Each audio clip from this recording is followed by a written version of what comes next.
Missoula. It's 4 o'clock. Welcome to Montana's only statewide sports talk show.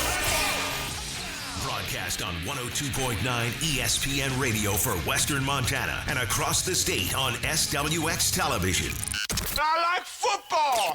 Now, the 2017 Radio Sports Broadcaster of the Year on the show with back-to-back Montana Broadcaster Association awards for sports coverage and award-winning sports journalism. Here is Ryan Tutel and Colter Nuanez.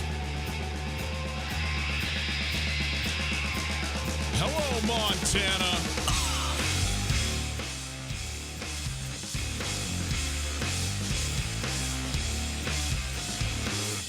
Who are the best quarterbacks in the Big Sky Conference?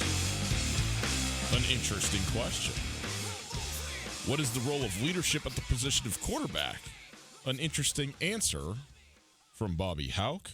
And recruiting in the state of Montana and what Montana State has done lately to get some more guys from the state of Montana into Bozeman. It is Tutel and Nuanez on 102.9 ESPN Radio and SWX Montana Television across the state. Hi, how are you? Great to be with you here on a Monday afternoon. Hope you are having a fantastic day. We are broadcasting live from the Kurtz Polaris studios. Kurtz Polaris is at 2904 West Broadway in Missoula, Highway 83 in Sealy, and they have been in business for 30 years. That's right, all month long. July, which only, by the way, has 3 days left in it, they are celebrating 30 years in business by offering you up to 30% off. That's right, 30% off MSRP on select parts and accessories with the purchase of any new Polaris off-road vehicle, Husqvarna and Beta dirt bike, or any Crest pontoon boat. Some restrictions apply. See Kurtz for details. Get to Kurtz Polaris in Missoula and Sealy all month for Kurt's 30-year anniversary sale on the World Wide Web. You heard of that thing? What a gadget, huh? What a gizmo that deal is. 1029ESPN.com. It's a website. It's the main website on the web.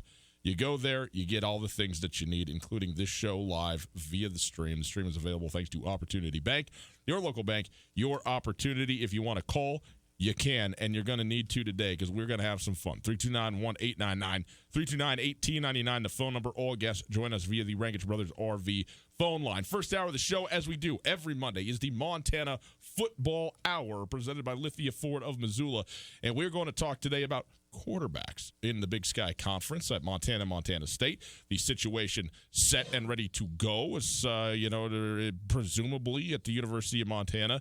The situation far from settled over in Bozeman and Montana State, and yet several potentially very good options at Montana State. So it could be a great quarterback situation. It could be I don't think it would be an abysmal quarterback situation. I think it'd be a good one, but it could also be an unsettled one, which would maybe not be the ideal situation. We will find out here in the next month or so how things shake out as camp begins on Monday in Missoula. Is it starting on Monday as well, August 4th for both schools, or Sunday rather, I guess it is? Well, it's interesting how both schools do it. They're both going to report on Sunday. Yeah. The Cats will have a double on Monday, and then the Grizz, as we know, Coach Hauck is very keen on details, repetition, and refusing to let anything that might seem tedious become tedious, because if you let it become tedious, it is. Because they practice, the first hour of practice, by everything I've seen, is the exact same as it was 10 years ago under Coach Hauck. I think that's why it's the discipline of getting better. But what I'm getting at is that they use that first day camp, August 5th, to straight up just do meetings about how things are going to go. Here is where you need to be. Here's the expectations. They did this last year. Just there's no. It's all mental. Mm-hmm. Here's what we're doing. Here's where we're going to be. Here's where you need to be. We will not tell you again. Get there. Get it done. Right. And it's kind of an acclamation. It's a reminder to the older guys and an acclamation for the younger guys. And then you better be, when your feet hit the grass at the River Bowl, you better be running, because Coach Hauck's going to run to and from practice every single day. Yeah, that's one reason why I can't play for the Grizzlies. I can't run to or from anything. If you would like to rob me, you're welcome, because there's no way I'm getting away. So we will talk about the quarterbacks in the Big Sky Conference, specifically, obviously, Montana State, but also some good ones out there and also some question marks, some guys that could be good that we're kind of trying to figure it out. So we'll get through some of that. We will hear from one of those quarterbacks, Case Cookus from Northern Arizona, as we will talk about here in about a half an hour the dark horses in the Big Sky Conference and where we think some of these teams might end up. We obviously have the preseason rankings out ahead of us, but are there some of those teams that occupy that middle ground, specifically through the lens of Northern Arizona with a new coach but a returning, all-conference type of quarterback, where they could end up? The teams that win between 3 and 5 league games every year are actually the teams that have as big of an impact on the league race as anybody else. Because if you just go 4-4 in the league, there's a good chance that you beat one of the contenders. And if you did, then you might have knocked them off the top rung. Look at Idaho State last year. When they beat Montana State in Pocatello, that put Montana State's back against the wall. Montana State had to win out to get into the playoffs. But that also cost Montana State any illusion of winning the Big Sky Conference Championship. Montana State was just purely into try to get an at-large bid in the playoffs. Right. And Idaho State ends up not making the playoffs, and they end up with the identical record as Montana State in league. But their 5 league wins last year, Idaho State's, that's completely unpredictable. Nobody had an Idaho State winning 5 league games, and that gives there's many teams that suffer losses along the way because of that. So I think that the teams that win, the teams that are at the bottom, they're not knocking off anybody. It's the teams in the middle that come up and steal 1 or 2. And I think that we've talked about the tiered landscape of the league this year, but I do think that there are 2 teams that are mysteries above all else. We'll talk about that a little bit more in the second segment. Very good. So we'll get that. And in the next hour, we're going to talk about a couple of things. Brooks Koepka just ran right through Rory McIlroy on his way to winning a tournament that, hey, guess what? It wasn't a major. It was, however, a WGC event with everybody there. So we will talk about that just a little bit. Not going to spend a ton of time on it. We will also get into some NFL stuff. A.J. Green out 6 to 8 weeks with torn ligaments in his ankle. Shocked. And Dolphins have made their first firing of the year. One week. 1 week. And we're already down an offensive line coach for the Miami Dolphins. The more things change, the more they stay the same. It's just. Remember when the Dolphins were one of the proud franchises in the NFL? No, you don't, because it was before you were born. Well, it was. But there was a time. I was alive when Dan Marino was doing his thing, but not alive enough to remember it. Well, I'm talking about way before that. 72, sure. You talk about in the. They were a proud franchise when Dan Don Marino. Shula is one of the great coaches in the history of football. One of the Dons, man. In the 60s and 70s, and up until that year, when Marino led them to the brink of the Super Bowl, the Dolphins were nothing but awesome. Right. And then when Dan Marino just sort of guided them through a lackluster, underachieving era, then they've just been the same since, which is just crazy. They've just been stuck in the land of mediocrity. Well, you know why? It's their colors. You can't win football games in just seafoam green. It's not possible.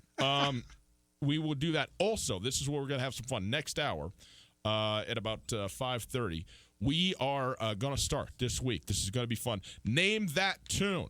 We are going to register 4 of you over the course of this week and early next week to go to see the B-52s next Thursday at the Kettle House Amphitheater. That's right, the B-52s.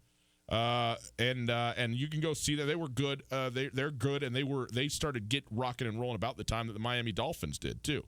So they've been doing it a long time, the B-52. So we're going to send somebody to the Kettle House Amphitheater, and here's what we're going to do. We're going to do Name That Tune. Everybody that registers, you get a pair of Osprey tickets. So nobody's walking away empty-handed here. We're going to play a snippet of a song for you. You call in. You tell us the name of the song, the artist, and you will be entered to win. We're only going to register 4 people, so you're already going to have a 1 in 4 chance of going to the show. You want to go, somebody who wants to go, call in and play the game with us in the next hour.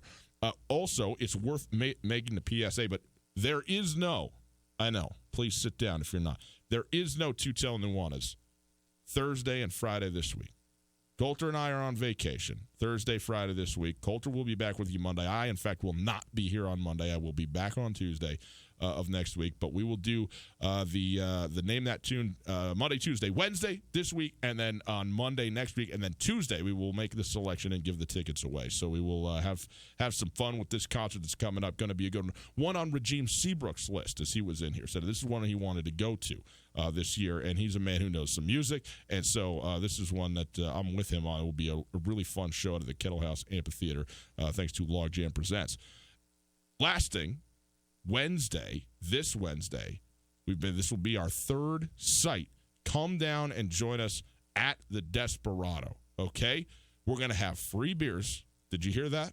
FREE, free beers for the first group of people that comes through. The first handful of folks going to come through, have some Widmer Hefeweizen, as well as your third opportunity to win tickets to the University of Montana, University of Oregon football game in Eugene. A pair of tickets to go see the Ducks and the Grizz play at one of the all-time stadiums in college football at Austin Stadium. So we'll be giving away those tickets there. You can come down, have a couple on us, okay? Enjoy that very much. But the Desperado, and we're going to do Wing It Wednesday, for crying out loud, from the home of wings. From the home of wings. I don't know. Is it possible to do a radio show with sauce on your neck and your shoulders and so forth? Because that's what I'm anticipating. It's going to be a hands-free show for me because my hands will be very much made use of on Wednesday. So come join us at the Desperado Sports Tavern for that. It's time. Let's do it. The Montana Football Hour presented by Lithia Ford of Missoula and Coulter. We wanted to talk about quarterback rankings and sort of an interesting phenomenon because, I don't think anybody denies the importance or the significance maybe of having a good quarterback. And, of course, everybody wants to have, an established quality guy under center. But we have seen a lot of teams be good to very good conference championship type teams that have not had the preeminent or maybe even a top half really quarterback. Now, I think we can say this. I think we can agree on this. If you have a bad quarterback, no, it will not work for you. You can't have that. But Weber State may be, the most recent example of a guy in Jake Constantine who's okay, but he's not just generous. Okay. So I think he has upside. Okay. He has upside. He's young, but he's not there yet. He's not the guy getting it done for Weber. The defense is getting it done. The running game is getting it done for Weber State. And guess what? Getting it done to the tune of conference championships. Okay? Even with, or on the verge of that, even with a guy who is maybe even in the bottom half. Maybe he's 8th or 9th. Maybe 10th out of the quarterbacks if you list them in the Big Sky Conference. Whereas some other teams have had excellent quarterback play and been pretty good, but haven't necessarily been in contention at the end and what that might mean. So let's flesh this out a little bit for us. Set this up. Well, first of all, I think a lot of it comes down to what do you prioritize? And there's always lines that coaches give us that stick out to me and stick with me as we continue to do this. And last year at the Big Sky Kickoff, this was actually not on the record conversation. It was just us having a conversation at dinner. Saying something you can't say here? No, not at all. No. Jerome Sowers would not mind if I said this. I just thought it was an interesting take. We just didn't have a recorder in his face. But we were talking about just ball in general. It was the night before the Big Sky Kickoff last year when him and Mike Marlowe, who's the AD at NAU, were sitting at our table and we were just chatting with them. But I thought Sowers made a great point. He said, I think out west, particularly the Pac-12, the Mountain West, and the Big Sky, but also even more in the Big Sky than maybe any of the other Western leagues, teams that make the decision to build the entire thing around the quarterback might actually put more on the quarterback in proportion to the level of competition than any other teams in the country. And I thought that was an interesting take because every once in a while, the Blue Bloods land themselves a Trevor Lawrence at Clemson or a Tua Tagovailoa at Alabama. But a lot of times also you're just getting a guy that's solid, that's just not going to lose the game for you because you're going to win games in so many other different ways because you can recruit at such a high level, especially when you're talking about up front on offensive defense and in the defensive secondary. Out west, though, a lot more often. I think it's why we've seen quarterbacks from the Big 12 and the Pac-12 be highly coveted quarterbacks at the NFL level, even if their teams are not making the noise on the national level in college. A lot more is put on to them. You see it at Eastern Washington. Eastern Washington's model is to have their best player be their quarterback, and it's been like that for 20 years, and they've been outrageously successful. If you've played quarterback at Eastern Washington in the last 20 years, you have been among the leaders for Big Sky Conference MVP, and more often than not, you've won it. Josh Blankenship won it. Eric Meyer won 2. Matt Nichols won 2. Bo Levi Mitchell won the Walter Payton. Vernon Adams was a Payton finalist 2 years in a row. Gage Gubrud was a Payton finalist 2 years in a row. And now you got Eric Barrier. And looks like a big drop. and that's the thing that's crazy is like Bo Baldwin told me on the sidelines at the National Championship game, former Eastern Washington head coach who recruited Eric Barriere. He said, Colter, I remember when Barriere first came to play for us and we were talking about him. I told you he had more juice than Vernon Adams, and you laughed at me because you said there's nobody that's got more juice than Shuta. No. And I said, and Bo said, but guess what?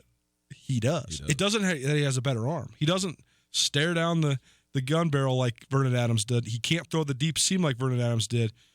But in the open field, forget about it. He's unbelievable. In the RPO game, he's unbelievable. But then I also think that there's ways to build your program where Jay Hill, he prioritizes playing lights-out defense at Weber State. They prioritize scoring points on special teams. So what Jay Hill wants is what he had 2 years ago in Stephen Cantwell. A guy that is just going to never mess it up. Stephen Cantwell is never going to win you a game. He's also never going to lose you a game. When it's 3rd and 7, if everybody's covered, he's going to put his head down. He's going to get you the first down.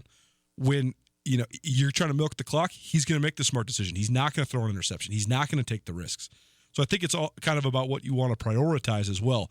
But I think it's very interesting because when you see the preseason polls come out, the trend for the last 10 years has been the team that has the best returning starting quarterback is the favorite to win the league. And this year we saw it. Number 1, Eastern Washington, Eric Barriere. Number 2, UC Davis, Jake Mayer.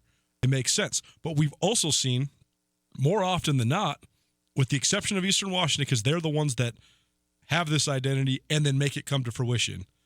But with Case Cookus at Northern Arizona, they were picked to win the league coming into Case Cookus' sophomore year and coming into his junior year. They were picked to finish 2nd or 3rd. That hasn't come to fruition. Part of that's Case Cookus' injuries, but they've had one of the top guys in the league, and it hasn't played out. Dakota Prukop only went to the playoffs one time at Montana State. Montana State was the overwhelming favorite to win the league coming into Prukop's junior year. Then he jumped ship, leaves for Oregon, all that. But I guess what I'm saying is this: I think that there's this perception is if you have the best or one of the best quarterbacks in the league, you're going to be a contender. And a lot of times it's just a lot more deep than that. And when you look at the Montana schools, Montana State has had 3 of the better quarterbacks in the history of the league, to be quite honest, in Travis Lulay, Denarius McGee, and Dakota Prukop. There's only 14 guys in the history of college football that have thrown for 10,000 yards and rushed for 1,000 yards. Travis Lulay and Denarius McGee are 2 of them. Montana State has 2 of 14 guys that have ever done that. That's incredible in itself. Those guys were 4-year starters, so they had a lot of games to get on their belts. But sharing 3 Big Sky titles like Travis Lulay did and helping end the streak and winning 3 straight Big Sky titles like Denarius McGee did, the Cats won with the quarterback. Now they're in a completely opposite situation where they're the ones that are trying to figure out, okay, how do we find a guy that just doesn't lose us a game? But then you look at Montana, and that's where we're going to get into now. This is the sort of the trigger point for this was Bobby Hauck's notion about quarterbacks. Because when you look at what the Grizz did pre-Bobby Hauck, no question, Montana was winning with their quarterback first and foremost. Dave Dickinson, the greatest quarterback in the history of the Big Sky Conference. If Dave Dickinson didn't exist, we might think Brian Ayotte was one of the greatest quarterbacks in the history of Big Sky Conference. Brian Ayotte threw for like 5 million yards. Dave Dickinson did exist, and we still think that he was one of. Oh, no doubt. I mean, Brian Ayotte's playoff run in 1996 when he was throwing for literally 400 yards and 4 touchdowns a game is ridiculous. Yeah. It padded his stats to the point where they were just outrageous because he played in 15 full games and had, he threw for almost 6,000 yards that year, which is, a number that's going to be hard to ever approach for anybody. But then you look at Drew Miller, and then, under Joe Glenn, he was a tremendous player as well. And then Johnny Edwards, the consummate winner. But then when Coach Hauck took over, Coach Hauck went out and got himself a gunslinger in Craig Oaks, and then Craig Oaks got hurt, and 2003 was an up-and-down year for Montana because Craig Oaks couldn't stay healthy. Well, 2004, Craig Oaks gets healthy. He leads Montana all the way to the national championship game. But then after that, Montana shifted into a mode where their quarterback wasn't as important to the total success of the program. And that's not to demean Cole Berquist or Josh Schwager or Andrew Sell. I think all 3 of those guys are really good quarterbacks. Berquist and Sell were both second-team all-league guys by the time that their careers were finished. I also think there's a notion there where you're playing with so many good guys that oftentimes your accomplishments are a little bit overshadowed. When you're playing with 7 or 8 NFL guys like Cole Berquist was, right, it overshadows your talent. I know Cole well. I lived with Cole in college. Cole has one of the best arms you're ever going to see. He played professional football for 6 years. He played in the CFL for 6 years. So he's got the talent, no doubt. But he was also overshadowed by playing with, playing behind an offensive line that had 4 or 5 NFL hopefuls and 3 of the all-time greatest running backs. And a couple, when you have NFL running backs in succession. Multiple. Probably a good idea to turn to your left and give it away and turn to your right and give it away. No doubt. Yeah. No doubt. Lex Hilliard and Chase Reynolds, good game plan. Yeah. I would like to be the OC for that group. Rob Fennessy. I feel like like Fendog always tells us. He said, "I'm a spread guy. I was trying to throw the ball all over the place." And Bobby said, "No, actually, Rob, I think we're going to hand it off to Lex, and then after that, we're going to hand it off to Chase." Does that sound okay? Okay. But I just think I guess what I'm saying is that we have been sold this bill of goods that the quarterback, if you do not have an elite quarterback, you cannot win, and I think it's overblown at all levels of football. We've seen Tom Brady win 5 Super Bowls. We've seen Aaron Rodgers have a spectacular year and win a Super Bowl.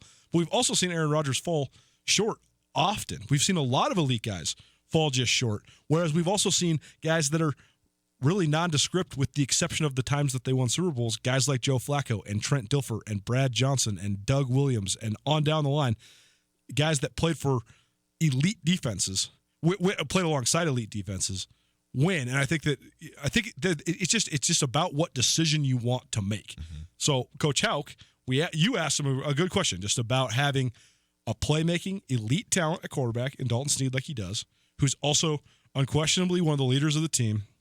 What does that do for your program? Yeah, here's a snippet. It's actually 2 questions, and it's Coulter's to kind of set it up and then the follow up, and it's about as exactly as you said, both having a quarterback that can play, but then also having a quarterback that's a leader, and how much does leadership matter at that spot as opposed to just in general at any other position. And you and I both agree that we thought that Bobby Houck's answer to this was maybe not singular, but certainly unique. So here you go.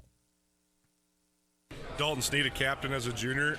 Now it seems as if he's really, really embraced the leadership role. When you have a quarterback coming back who's a senior, who's also a guy that everybody on the team looks to, how much does that help you in terms of handing off the leadership like you're talking about? Well, I think anytime that you've got a returning starter at quarterback, it helps your football team, So, Dalton runs it pretty well and he throws it pretty well, but his strengths are leadership and competitiveness. That's where he's probably the best. And it goes back to, way back to when we had Justin Green, who, you bring a guy in as a transfer, they elect him a captain, it kind of says who he is. And so Dalton's done a great job. I think he's unusual to a degree to a lot of kids this age are worried more about being popular than being right and leading, and he is not concerned with the former. He's concerned about the latter, and he's a good, strong leader in our locker room and on the field. And we have a significant number of guys that fit into that category, but he's probably at the top there. Does it matter at all that he's also the quarterback? You want to have a guy like that, many guys like that, but to have him be that guy and also under center, does that add an element to that, or is it just hey, if we got more guys like that, we're good? Well, I think if you ask 50 coaches that question, you'd get a wide variety of answer to it. I don't think that I think you have to have a quarterback that makes plays as a quarterback. I don't think he has to be the leader, but I think it's productive, particularly on the offensive side, when the guy that's in control is the best leader on the team. I just think that helps. I don't think it's imperative. We won 100 games around here with that not being the case, but I think it adds something to the direction of the team when that is what's happening. So, if I may, good but not necessary. Right. You have to have guys who are that. It doesn't have to be the quarterback, but if it is the quarterback, so much the better. And it's a very interesting dichotomy of philosophies when you just look at the Montana schools, because Troy Anderson is the best athlete in the Big Sky Conference. I think that we can say that now. There is a lot of guys that are up there, but Troy Anderson is the best athlete in the Big Sky Conference. Troy Anderson played an unorthodox version of quarterback, threw the ball mediocre last year, but generous. I still think that he gave you one of the most unique weapons in the league, and I don't think that even if he was up and down throwing the ball, like for example, in my quarterback rankings, which we're about to do, if Troy Anderson was to be the quarterback again this year, I still have him as a top 5 guy in the league. I would take him over some traditional guys just because it's so hard to game plan for him and because he knows how to win.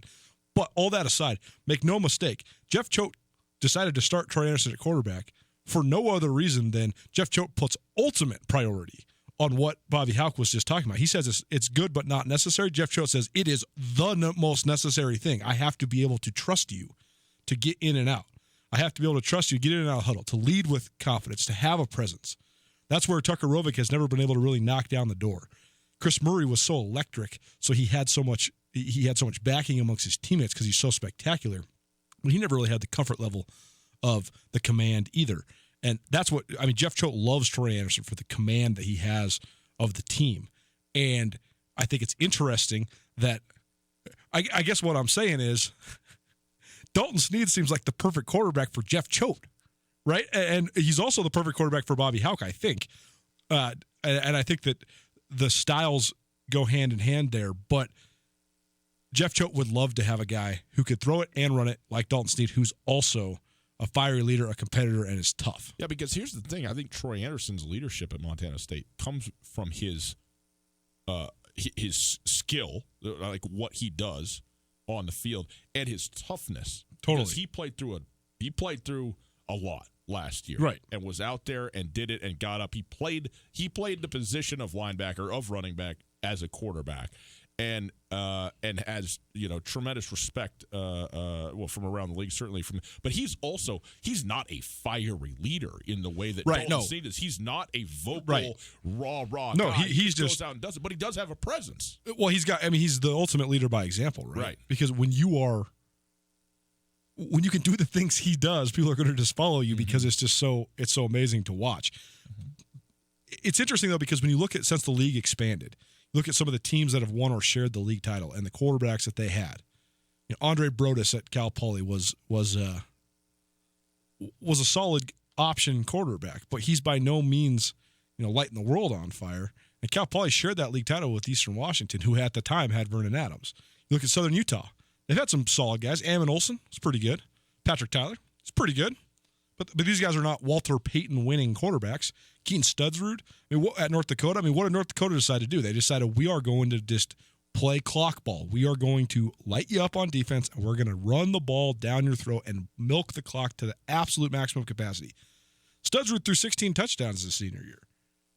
But he also never turned the ball over, and he was the ultimate field general, and that's what North Dakota needed. So I guess the point here is that I don't think you need to have the best quarterback in the league to win the league. And I also think that if you do have the best quarterback in the league, it doesn't indicate necessarily that you do win the league. That said, there's some good quarterbacks in the league this year. So let's do our quarterback rankings. Let's do the quarterback rankings right on the other side. Let's do it. Okay. Big Sky Conference QB ratings. Happy from coming in here between breaks like he does and shin kicking us like always. Hey, it's the Montana Football Hour. It is presented by Lithia Ford of Missoula. Lithia Ford of Missoula is proud to support the young men and women of the Missoula 4-H Club.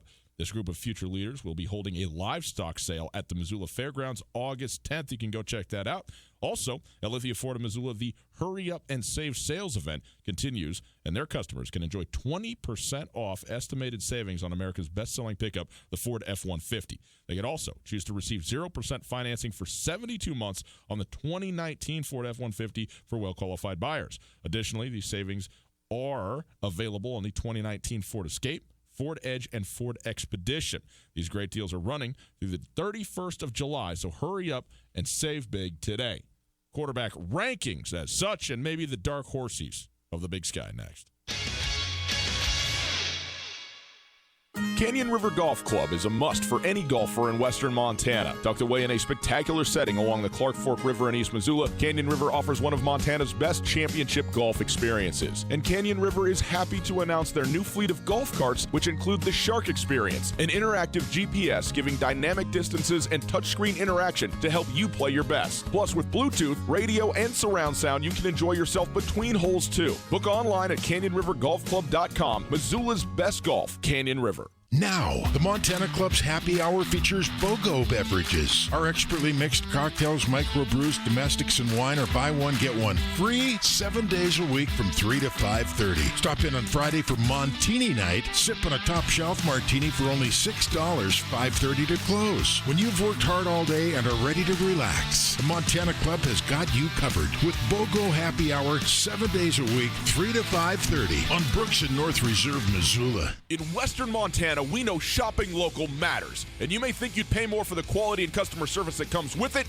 but not at Selway Armory. Selway Armory is locally owned with knowledgeable specialists that can answer your questions. In addition to the expertise, though, Selway Armory also has a bigger selection and lower prices than the box stores. When you're in the market for firearms and accessories, save money with the experts at Selway Armory. Selway Armory, 2825 Stockyard Road, Unit E6, and online at selwayarmory.com. This is Mike Nugent with Berkshire Hathaway Home Services. Berkshire Hathaway provides Western Montana with full-time real estate professionals for you whenever you need us. Our reputation as the state's most knowledgeable and available real estate group has helped build unmatched trust in the Garden City and statewide. If you have been thinking of making a real estate move in the short or long term, give me a call. No pressure, no expectations. Just professional opinions and service at whatever pace you are comfortable with. Give me, Mike Nugent, a call today, 531-1802. And remember, every question is good to ask.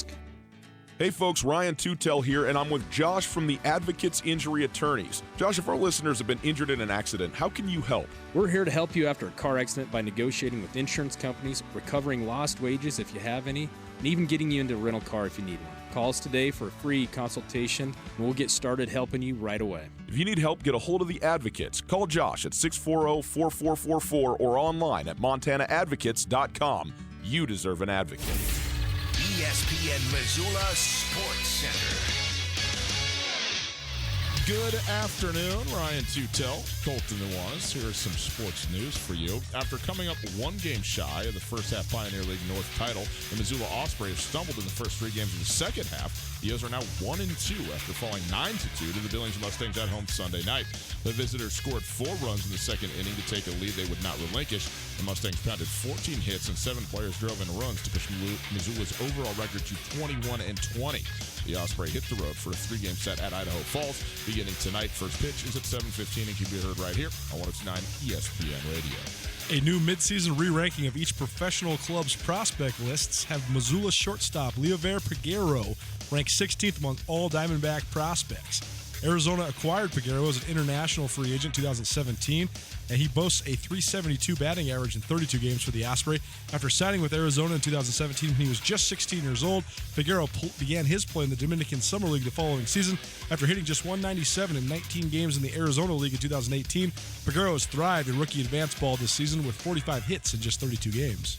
Helena High senior Trey Tittinger is the, are you ready, USATF Hershey National Junior Olympic high jump champion for the 4th consecutive year. This ESPN Missoula Sports Center is brought to you by Aspen Sound.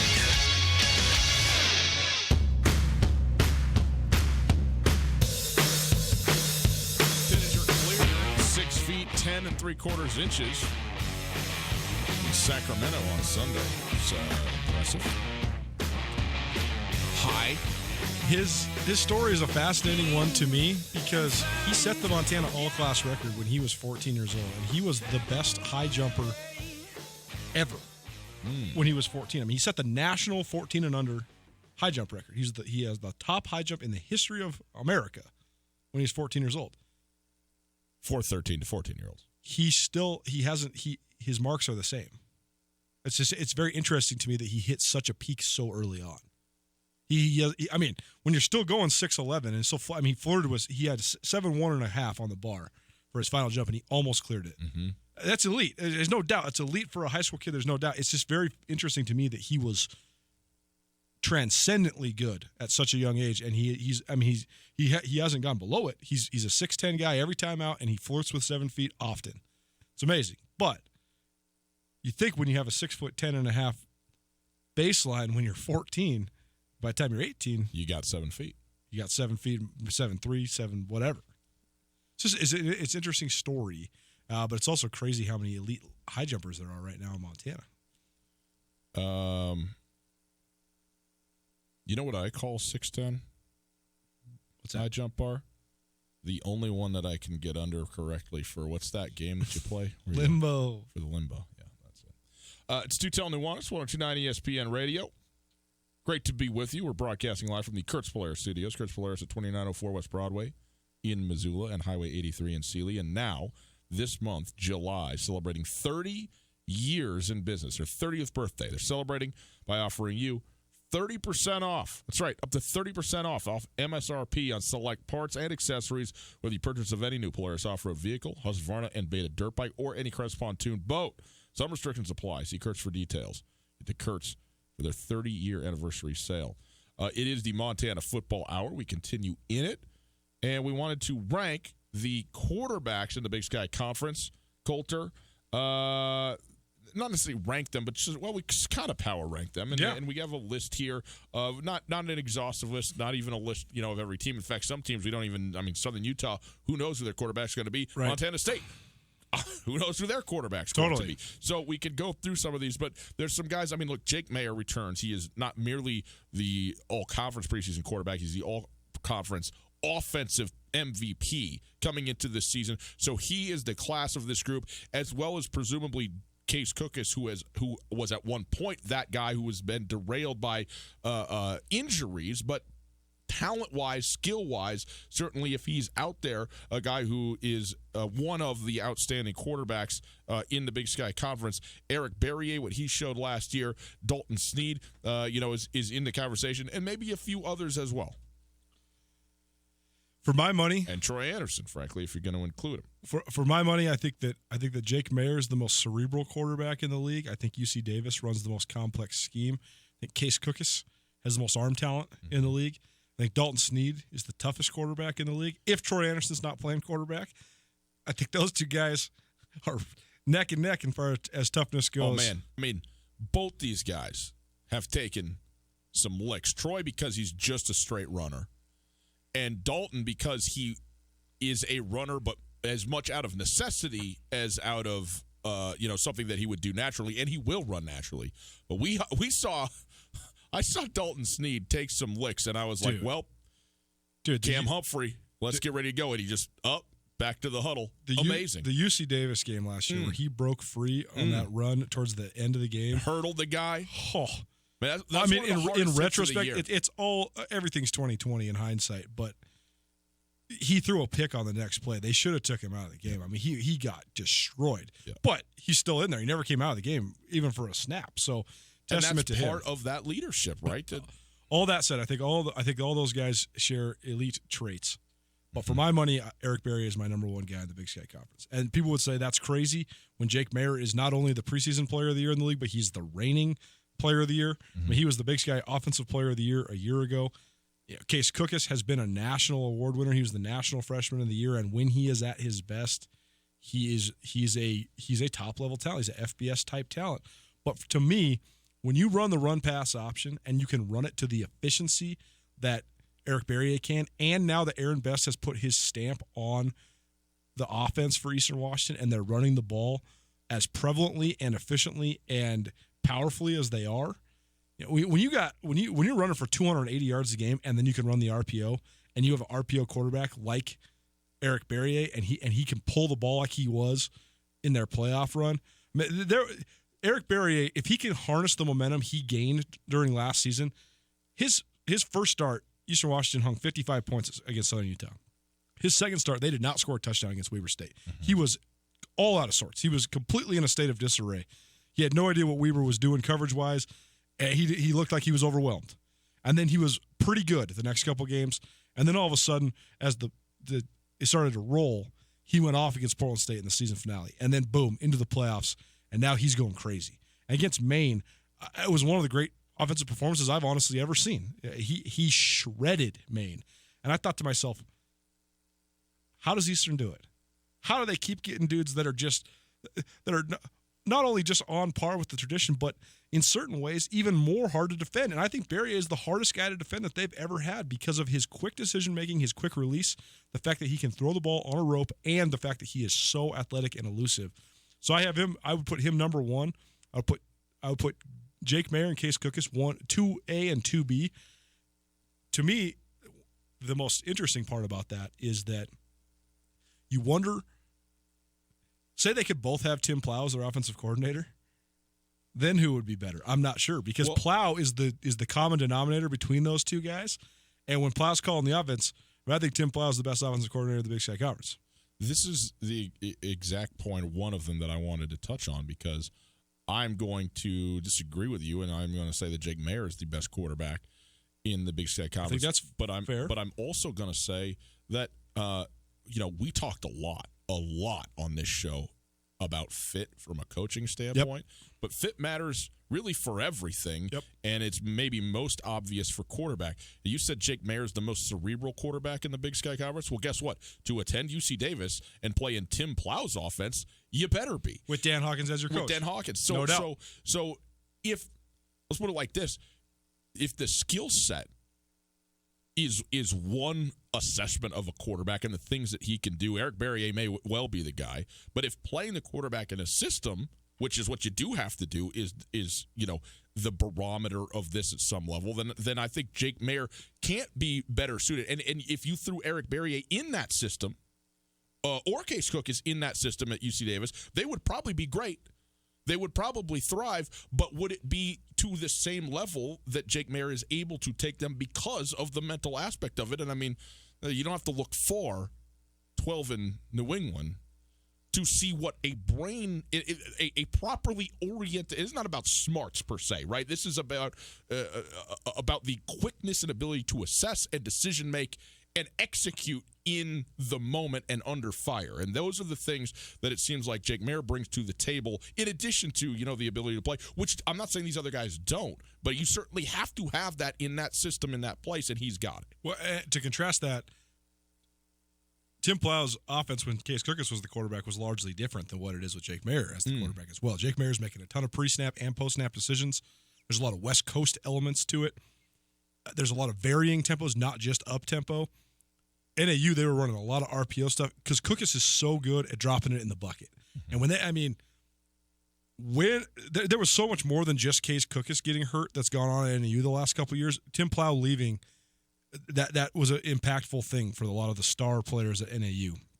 The other injuries that they suffered, including Emmanuel Butler not being able to stay healthy, which, by the way, I touted Emmanuel Butler as one of the great NFL prospects in the Big Sky Conference. And he didn't get drafted, but he's ripping it up with the Saints right now. He's the talk of Saints camp. They brought him to the podium yesterday to have him answer questions. He said Drew Brees is taking him under his wing. He said, Sean Payton had a long soundbite. So he's a guy we certainly have our eye on. We love him. But when Butler was healthy and Cookus was healthy, those guys were unbelievable. Yeah. I mean, they were killing people with how often they could stretch the field. Everybody knew that's what they were trying to do, and they could still do it. So I do think, though, that those three guys are the top three guys, but then I think Dalton Snead's right there as well. One other thing I want to talk about on this, 210 is 102.9 ESPN, the Montana Football Hour, which we do in the first hour of every show every Monday.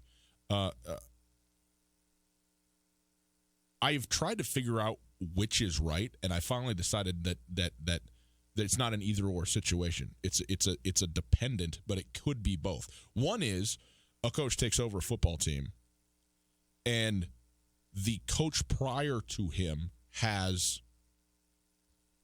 more reflected in what the team does for the next year or even two, and even into the third, than the coach who's now taken over for it.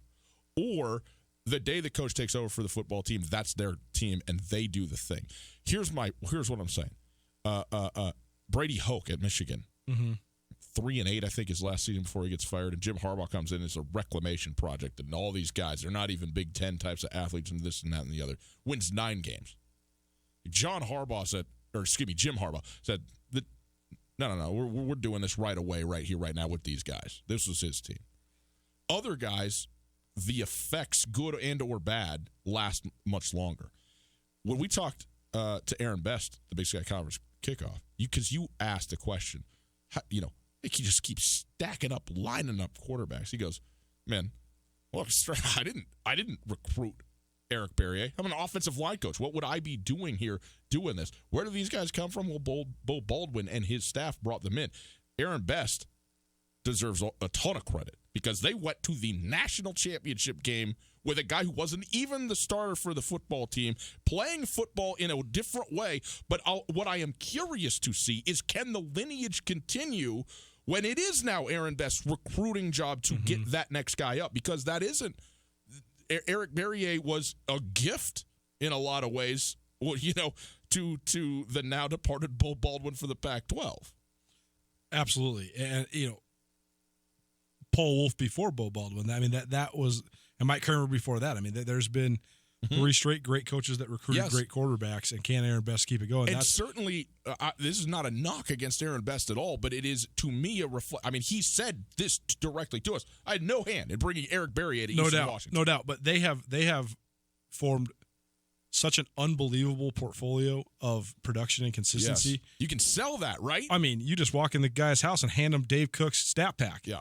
Say, hey, you want to play quarterback at Eastern Washington? I'm going to give you 5 minutes to read this sheet on quarterbacks at Eastern Washington. And then the kid says, oh, man, well, you guys have had 7 National Player of the Year finalists in the last 15 years. Half the quarterbacks in the CFL went to Eastern Washington. They have so much. It's such a strong foundation. But, after those kind of top 4, I got Dalton Snead number 4. And I honestly would put, if Troy Anderson was to play quarterback this year, which I don't think it's out of the question, we'll see, but I would put him at number 5 above a lot of the more traditional guys. And I don't think he's a better thrower by any means than any of those guys. I just think that he brings an intangible and unique element.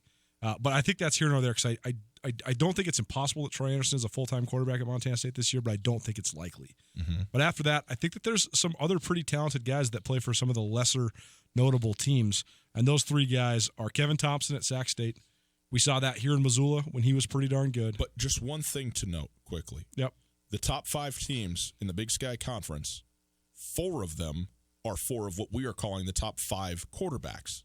The one exception is Weber State. Well, I would say Montana State's an exception too, though. Montana State's a top 5 team in the Big Sky Conference this year, and their quarterback situation is the 3 most murky quarterback situations in the league right now are Cal Poly, Southern Utah, and Montana State. Okay. I mean, but you're right, and yet the production that they had at quarterback with Troy Anderson there is undeniable, right? So that you're right. It is very murky coming into this season, but in any case, and then NAU would be the outlier the other direction, where with a new coach and not sure what you're going to get, where you have what seems like a rock-solid quarterback and a middle-of-the-pack expectation from the Lumberjacks. I mean, 2 of the 4 guys that we agreed on as consensus top 4 guys, Dalton Steen and Case Cookus, they did not make the playoffs last year. Sure. So that just reemphasizes the fact that it's not the end-all, be-all. No, it isn't. But it is when you're projecting out, the best quarterbacks in the league generally are playing for the best teams in the league, at least expectations. No doubt. Okay. I think Kevin Thompson at Sac State is a really good player. I think that Sac State went from 7-4 to 2-9 last year, and so much of it had to do with injuries, and so much of it had to do with just unrest in the locker room. I think you saw that with Jody Sears getting a contract extension after the 7-4 year and then getting swiftly fired by the new AD. I think this is right, too. Kevin Thompson didn't just get an additional medical redshirt. They actually turned his clock back or forward or however it is. So he is a junior coming into this season, which, I mean, don't sleep on those Hornets. No doubt. I mean, we talk about kind of the connections here. I mean, Bobby Hauck recruited Kevin Thompson to UNLV, and then Paul Wolf helped bring Kevin Thompson from UNLV to Sac State. Paul Wolf was one of the guys as part of this Eastern Washington coaching lineage. I also think that Jacob Knipp at Northern Colorado is a really good player. He had a solid freshman year, and he was having a great sophomore year before he suffered the first of what has been 3 straight years of his season getting ended by a broken clavicle. Same injury. Sacked, lands on his side. It's the injury that the NFL is trying to prevent. It's the injury that Aaron Rodgers had for a moment in time a couple years back. And, it's a bummer for him. I think it's inconsequential if he's good this year or not. Anthony Barr should be kicked out of the league. I'm just kidding. I'm not an Anthony Barr fan. I was cool when they traded him to the Jets, but then they untraded him, so whatever. I think you're not an Anthony Barr fan? He's all right. Oh. He should be way better than he is. He should be. He should be way better than he is. He should be way better than he is, but he's way better than whoever's next. That's probably true. Anthony Barr is one of the ultimate, if you played like you looked, you'd be one of the best guys in the league. I mean, who looks better than that guy? Not many. Not many, exactly. Will Smith? He's just sort of frustrating. And then the other guy I think worth noting, because I actually think he's a gamer, and I think he's a competitive guy. I think he throws on the run. and I think he overcame a lot of deficiencies, is Davis Alexander at Portland State. When we're talking about he's a player. When we're talking about what are you going to prioritize? When we're talking about what are you going to prioritize? If a program like Weber State, who we had Jay Constantine mentioned here too, and I think Jay Constantine is outside looking in when you're talking about those other 8 guys we just named. I also think Mason Petrino at Idaho. Same. Just they're not there. But if you're going to build a program like Montana State or Weber State has, Davis Alexander would be a great quarterback for you, right? Like if Davis Alexander was at Montana State, we would probably be picking Montana State to win the league this year. If Davis Alexander was at Weber State, we certainly would be picking Weber State to win the league this year. I mean, if you knew who the quarterback was going to be because you'd seen him on film and were like, hey, this guy's pretty good, and he was the quarterback of Montana State, you'd be picking Montana State, just about certainly. I find it interesting that there's been a couple guys, Stephen Cantwell at Weber State, Alex Caressa at Portland State, guys that were undersized junior college quarterbacks who came in the league, made an instant impact, and got their teams to the playoffs. And it's interesting to me that other schools haven't gone that route, but now Montana's going that route for the first time. I mean, Jeff Disney was brought in to compete with Craig Oaks 15 years ago when Bobby Hauck first got the job at Montana. But other than that, there's been very few, if any, junior college quarterbacks at either of the Montana schools. But now they got one in Dalton Sneed. He's obviously a bounce-back guy who went to an FBS school first. But I just think it's kind of fascinating that that's not more prevalent in the Big Sky. Right.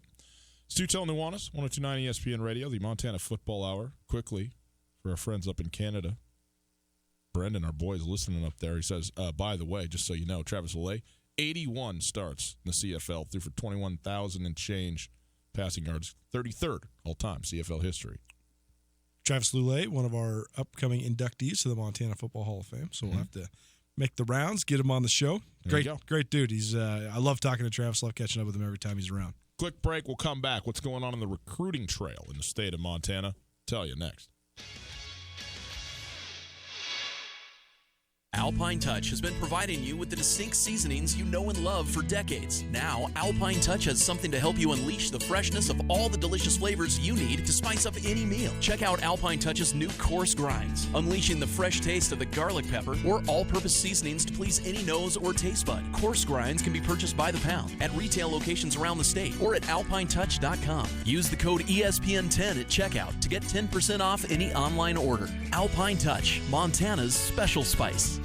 Hey folks, Ryan Tutel here, and I'm with Josh of the Advocates Injury Attorneys. Josh, what are people left dealing with after an accident? Well, quite a few things, actually. We see people that are in pain, they still need to get to work, they need to raise their kids, and now they have to take time to go see doctors and other healthcare providers. They're frustrated with working with the insurance companies and getting the runaround. We'll take on the burden of dealing with the insurance companies so you can get the best settlement possible and get back to your life. Find your advocate online at montanaadvocates.com. There are a lot of lawyers. You deserve an advocate.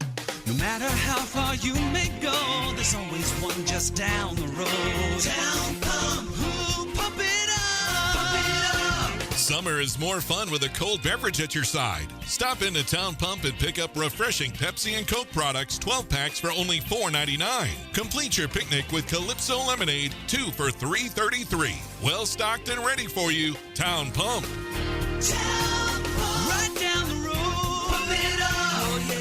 It happens. You're positive you put your bank card back in your wallet, but the next time you need it, it's missing. Avoid the panic and take control with the MyCard app and debit card from Farmers State Bank. Our app lets you control your debit card and securely turn it off right from your phone. Safe, secure, instant. MyCard is available only at Farmers State Bank. Ask about it at any of our 9 locations or learn more at farmersebank.com. Farmers State Bank, member FDIC. Hey folks, it's Tutel Nuanez here, and guess what? Football season is upon us. You know what that means? For the second year in a row, the first hour of every week on Tutel Nuanez is the Montana Football Hour, 60 minutes dedicated to football across the Treasure State. And even outside the Treasure State as well. The first Montana Football Hour for 2019 broadcast from the Big Sky Kickoff in Spokane. Throughout the rest of 2019, we'll bring you the best in football coverage, whether it's the Bobcats, the Grizzlies, the Frontier Conference, or high school football in the great state of Montana. There is nothing better than football season. Coulter and I love it. We know that you love it, and we want to make sure we bring it to you. The coaches, the players, the games, the analysis, opinion, and information that makes football run across the state will be right here. 102.9 ESPN Radio every Monday from 4 till 5. Be more than just a fan. Be an educated fan. Everything you'll ever need to know about football across the state of Montana will be delivered to you during the Montana Football Hour presented by Lithia Ford. If it matters to Missoula, it matters to us. Ryan Tutel and Coulter Nuanez on 102.9 ESPN Radio.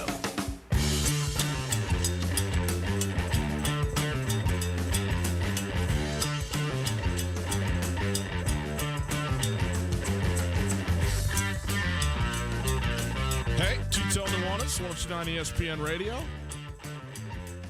SWX Montana Television, hi. Great to be with you as we continue in the Montana Football Hour. We are broadcasting live from the Kurtz Polaris studios. Kurtz Polaris has been in business 30 years this month. That's right, 30 years. They're celebrating by offering you up to 30% off. That's right, 30% off MSRP on select parts and accessories with the purchase of any new Polaris off-road vehicle, Husqvarna and Beta dirt bike, or any Crest pontoon boat. Some restrictions apply. See Kurtz for details. Get to Kurtz Polaris in Missoula and Sealy all month for Kurt's 30-year anniversary sale. Online on Twitter, at Gus Tutel, that's me, at 102.9 ESPN and at Skyline Sports MT. If you want to call, 329-1899 is the phone number. All guests join us via the Rankage Brothers RV phone line. Again, about 40 minutes from now, we are going to play Name That Tune for tickets to the B-52s concert at the Kettle House Amphitheater. So stick around with us for that about 5:30 or so. But Coulter, let's finish off here the Montana Football Hour this week, talking about some of the recruiting that has been going on in the state of Montana early on. Bobby Houck and the University of Montana got a couple big-time recruits, a couple of the top recruits in the state. And now Montana State seems to start gaining ground, getting like 5 guys in state. Yeah, Montana State has had a windfall of recruits over the last couple of weeks. Carson Rostat from Hamilton, the reigning Gatorade Player of the Year, and Jackson Lee from formerly of the Flint Creek Co-op, Drummond and Phillipsburg, now of Missoula Sentinel. Those 2 guys were the first 2 dominoes to fall in the in-state recruiting war, and Montana has not had a commit other than Drew Deck from Kalispell Glacier since then. So three guys, including 2 of my top 5 in the state of Montana, committed to the Grizz early. Not much action in July. And since then, the Cats have had several different commits. Trey Yates from Colstrip, he's the younger brother of Tucker Yates, who was a captain for the Bobcats last year. Aaron Richards from Butte Central, which is a surprising get because Jonathan Richards, Aaron Richards' big brother, as well as Ashawn Richards, Aaron Richards' cousin, both played for the Grizz. And Aaron Richards told me that he grew up a Grizz fan and wanted to be a Grizz, and the Cats convinced him otherwise. McCade O'Reilly from hometown kid from Bozeman, whose older brother Callahan plays for the Cats. He's committed. Connor Reitler from Billings Scivey, one of the better offensive line prospects in the state. And then Tommy Malott from Butte High committed as well. And I think that McCade O'Reilly and Tommy Malott are right there with Carson Rostad and Jackson Lee as the top guys. I think the other top guy that kind of rounds out my top 5 and rounds out kind of a lot of people around the state's top 5 is DeMarcus Carr from Billings West. Some questions about his academic standing right now, so hopefully he gets that stuff ironed out. But he's a dynamic running back, the best running back in the state that's coming back. But kind of 2-2 as far as the top 5 guys go. And then the Cats have been able to stack a couple others, including a couple of the best offensive lineman guys, which and a good D-line guy in Trey Yates as well. But then you look at their out-of-state recruits. They got Grady Robinson, a 3-star guy from Sammamish, Washington, a couple weeks ago, and Sebastian Valdez, who comes from Monte Vista in San Diego. Those 2 guys were solid, but then they've gotten a couple really good guys from out of state recently. Max Lindsay, who's from Tigert High School in the Portland area. He did have offers from Oregon and Oregon State. They have since pulled off, but this guy was the runner-up for the Oregon 6A Defensive Player of the Year award a year ago, and his film is tremendous. He's a guy that has a ton of FBS interest from the Mountain West, and so that's a good get. And then yesterday, Aiden Parks, who's a guy who had offers from Nevada, UNLV, Utah State, he committed as well. He's a linebacker out of Pleasant Valley, California, but he's a 3-star guy as well. So when you look at the Cats out-of-state recruits, they have, count them up, 1, 2, 3, 4, 5 3-star guys. I know the star thing is Not always a surefire deal, but it does look good optics-wise. And we've talked a lot about the difference in recruiting philosophies between these two schools, but it seems as if the Montana State guys are out there throwing offers out, getting the kids to campus. The other thing I think that is worth noting, and I think is a smart move, is the Cats had their final individual camp. They call it their Elite Indy Camp on Saturday. And I think that's smart for two reasons. First of all, a guy who's going to be a senior, he's never going to look better during his high school career than he does a week before fall camp starts. He's going to be all muscled up, healthy. You've been making your best gains going into that final senior year. So you're going to get guys at their peak physical condition, and then you can just let them roll right into their football season and then continue to evaluate them. You can see them in person right before, and then continue to evaluate them. You can cut the guys you don't want to continue to evaluate, and you can prioritize the ones you do. So I think the timing of that individual camp at Montana State was good. And I also think that we're talking about getting kids on campus. Probably a lot better of a sell to get a kid in Bozeman, Montana on July 27th than it is on January 27th. I would think so. Especially kids from Chico, California, as Aiden Parks is. So a little update for you there. The other thing I think is interesting, and I want to get a little bit more confirmation on this, but Bobby Hauck made a comment on signing day last year. He said, we kind of like the guys that don't have the social media. We kind of like the guys that aren't tweeting, honored and blessed to receive my 7th offer from Montana. Coach Hauck's not into that kind of stuff. And so you almost wonder if there's a recruiting strategy going on, because right now, to my knowledge, Montana has 3 verbal commitments, and they only have 2 other offers, period, out there in the world. Whereas the Cats have dozens, close to 100 offers out there probably. Mm-hmm. 2 different philosophies, certainly. But also you do wonder if Coach Hauck is telling guys, hey, let's keep this a little bit mum. Stick with us. Stick with me. You'll get your moment of glory. When you sign, we'll get you the graphic, we'll get you the bio, all that stuff. But maybe, don't alert everybody else. We've seen that so often, too, where Montana State, they would attack some of the top recruits in the Northwest, throw offers out at them, and just kind of hope that maybe somebody would pick them. And a lot of times, they'd be first, and then Washington State would come in, and they'd lose quite a few guys to the Pac-12. But every once in a while, you get Isaiah Infante, who's a 3-star guy out of Bellevue. You get Malik Putney, who ended up being a non-qualifier, but he was a 3-star guy who had some serious interest from Washington State before his academics kind of derailed him. So, small percentage, but every once in a while you get one of those higher-level dudes, and you wonder if – but sometimes when you're the ones offering, it kind of blows the whistle. Hey, this guy's coveted, and the recruiting war begins. Look at the Raekwon Evans kid from North Idaho College who hails from Billings. Larry Kristoviak goes and sees one game, and all of a sudden half the Pac-12's offered him. All of a sudden Patrick Ewing is going to Coeur d'Alene, Idaho to watch this kid from Georgetown, and then all of a sudden he's going to Florida State because of the momentum that was building from one Twitter picture of him talking to Larry Kristoviak. So sometimes if you want the diamond in the rough, maybe you keep it subdued. So there is 2 different philosophies here, no doubt, but I also wonder if there's some strategy going on here behind closed doors. It's Tutel Nuanez, 102.9 ESPN Radio, SWX Montana Television. This is Ben. The Montana Football Hour. We do it the first hour of every show every Monday. Clue you in with what's going on across the state in the world of football. We'll do it all season long. It's that time of year, buddy. Camp starts Sunday the 4th. NFL preseason, is it starting next week? I think the Hall of Fame game's on Thursday. Let's go. Your life is over. If anybody needs me, I'll be on my couch. Hour 2 next.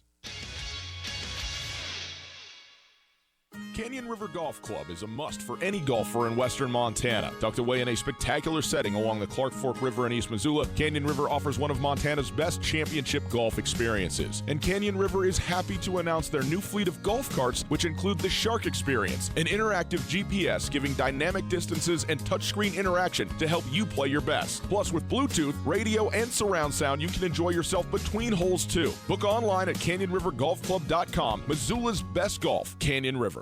Les Schwab is proud to introduce two of our best tires ever, just in time for summer. There's our exclusive Reputation, a high-mileage premium passenger tire we believe has the quietest, most comfortable ride ever. Or our exceptionally quiet and smooth all-season traction tire, the Open Range AT. Get up to $150 instant rebate on 4 backcountry MT or AT tires, or $50 on 4 road control passenger tires. Les Schwab Tires. Doing the right thing matters. Cannot be combined with other offers. Limited time. Terms and conditions apply. Details at leschwab.com. On Russell, across from the fairgrounds. Summer is in full swing, and your favorite coffee drink is calling to be blended into a creamy, cold Floco Frappe. Get it made with your favorite all-natural Floco flavor, all blended up into coffee perfection. Stop by any Floco location for a delicious frappe today, and go to FlorenceCoffeeCo.com. The best flavor under the big sky. Lawrence Coffee Company. Hey there, Colter Nuanez from Tutel Nuanez 1029 ESPN Missoula, here with Tom from Aspen Sound. Tom got me a great deal on an automatic car starter this winter. Now it's summer. What sort of stuff you guys got going on down there, Tom? Well, Colter, coming into the summertime, we're picking up on the window tinting front. So if you need your windows tinted, give us a call. We'll get you scheduled up. Boats and ATVs are starting to come in full swing, and we're also starting to see the hot rods come out to play. Anything audio related, let us know. We'll get you taken care of. Feel the music at Aspen Sound. Take summer by storm with a new Polaris off-road vehicle. During the summer sales event, rebates go as high as $2,000 and financing is as low as 3.99%. Live your life wide open in a high-performance RZR. Tackle anything from mountains to mud holes on our legendary Sportsman ATV. Get more done with a hard-working Ranger, or take on any task or trail in a versatile Polaris General. Whatever you're looking for, now is the time to take your pick from the off-road's best-selling lineup. See Polaris.com or your Polaris dealer for rebates up to $2,000 and financing as low as 3.99% APR for 36 months during the Polaris Summer Sales Event at Kurtz Polaris, 2904 West Broadway in Missoula and Highway 83 in Sealy. July is Kurtz Polaris' 30th birthday, and they are celebrating with unprecedented savings on select parts and accessories with the purchase of a new Polaris off-road vehicle, Beta or Husqvarna dirt bike, or any of their new line of Crest pontoon boats. Go to Kurtz Polaris for details. Offers valid in U.S. on new 2015 through 2019 vehicles. Subject to credit approval. Offers vary by model. See dealer for details. Always wear a helmet, never drink and ride. ESPN Radio for Western Montana. KKVU HD3 Stevensville and 102.9 FM on K275BS Missoula. ESPN Missoula Sports Center. Hi, how are you? Time for a little sports news. Here we go.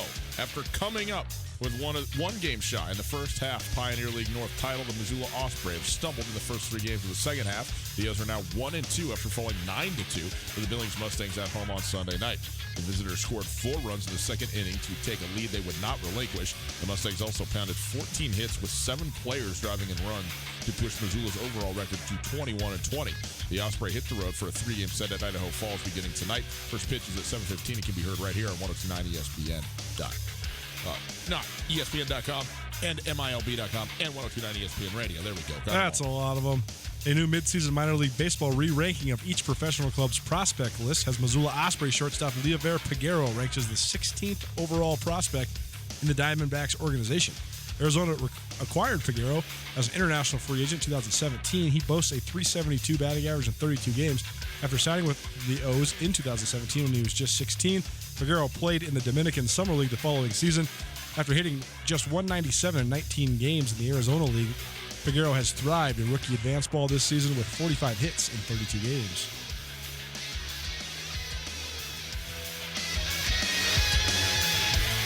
This ESPN Missoula Sports Center is brought to you by Aspen Sound.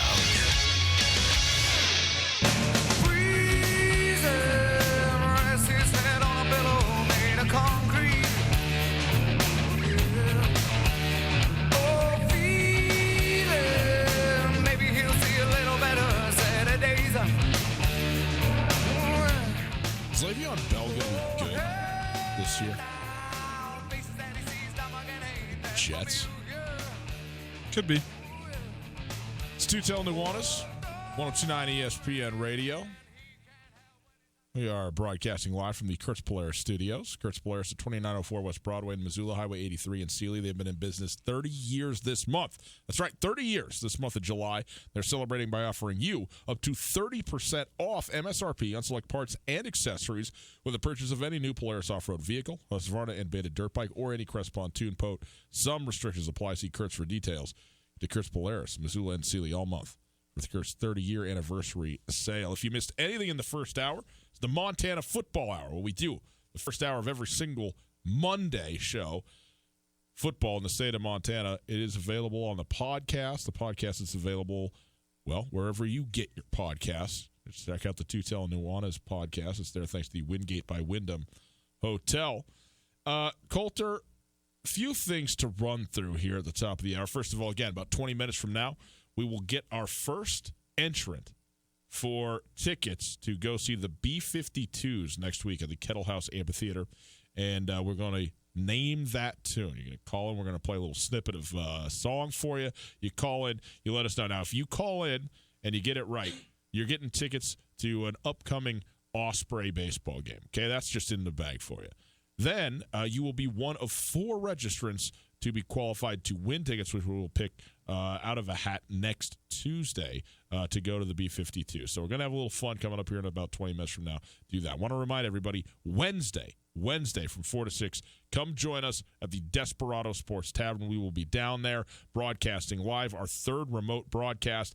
Come down there, have some Widmer Hefeweizens. In fact, you can have a couple of them for free on us. Come down there, get a couple of those going, and get some wings for you. We'll do a Wing It Wednesday. We'll do some trivia. Might do it live with somebody in there, do a little trivia, and have some fun with that. And also pull tickets for the Grizzly Oregon Duck football game. We're going to send another person with a pair of tickets to the Grizzly Oregon football game in Eugene. So get a big week of things going on here all week.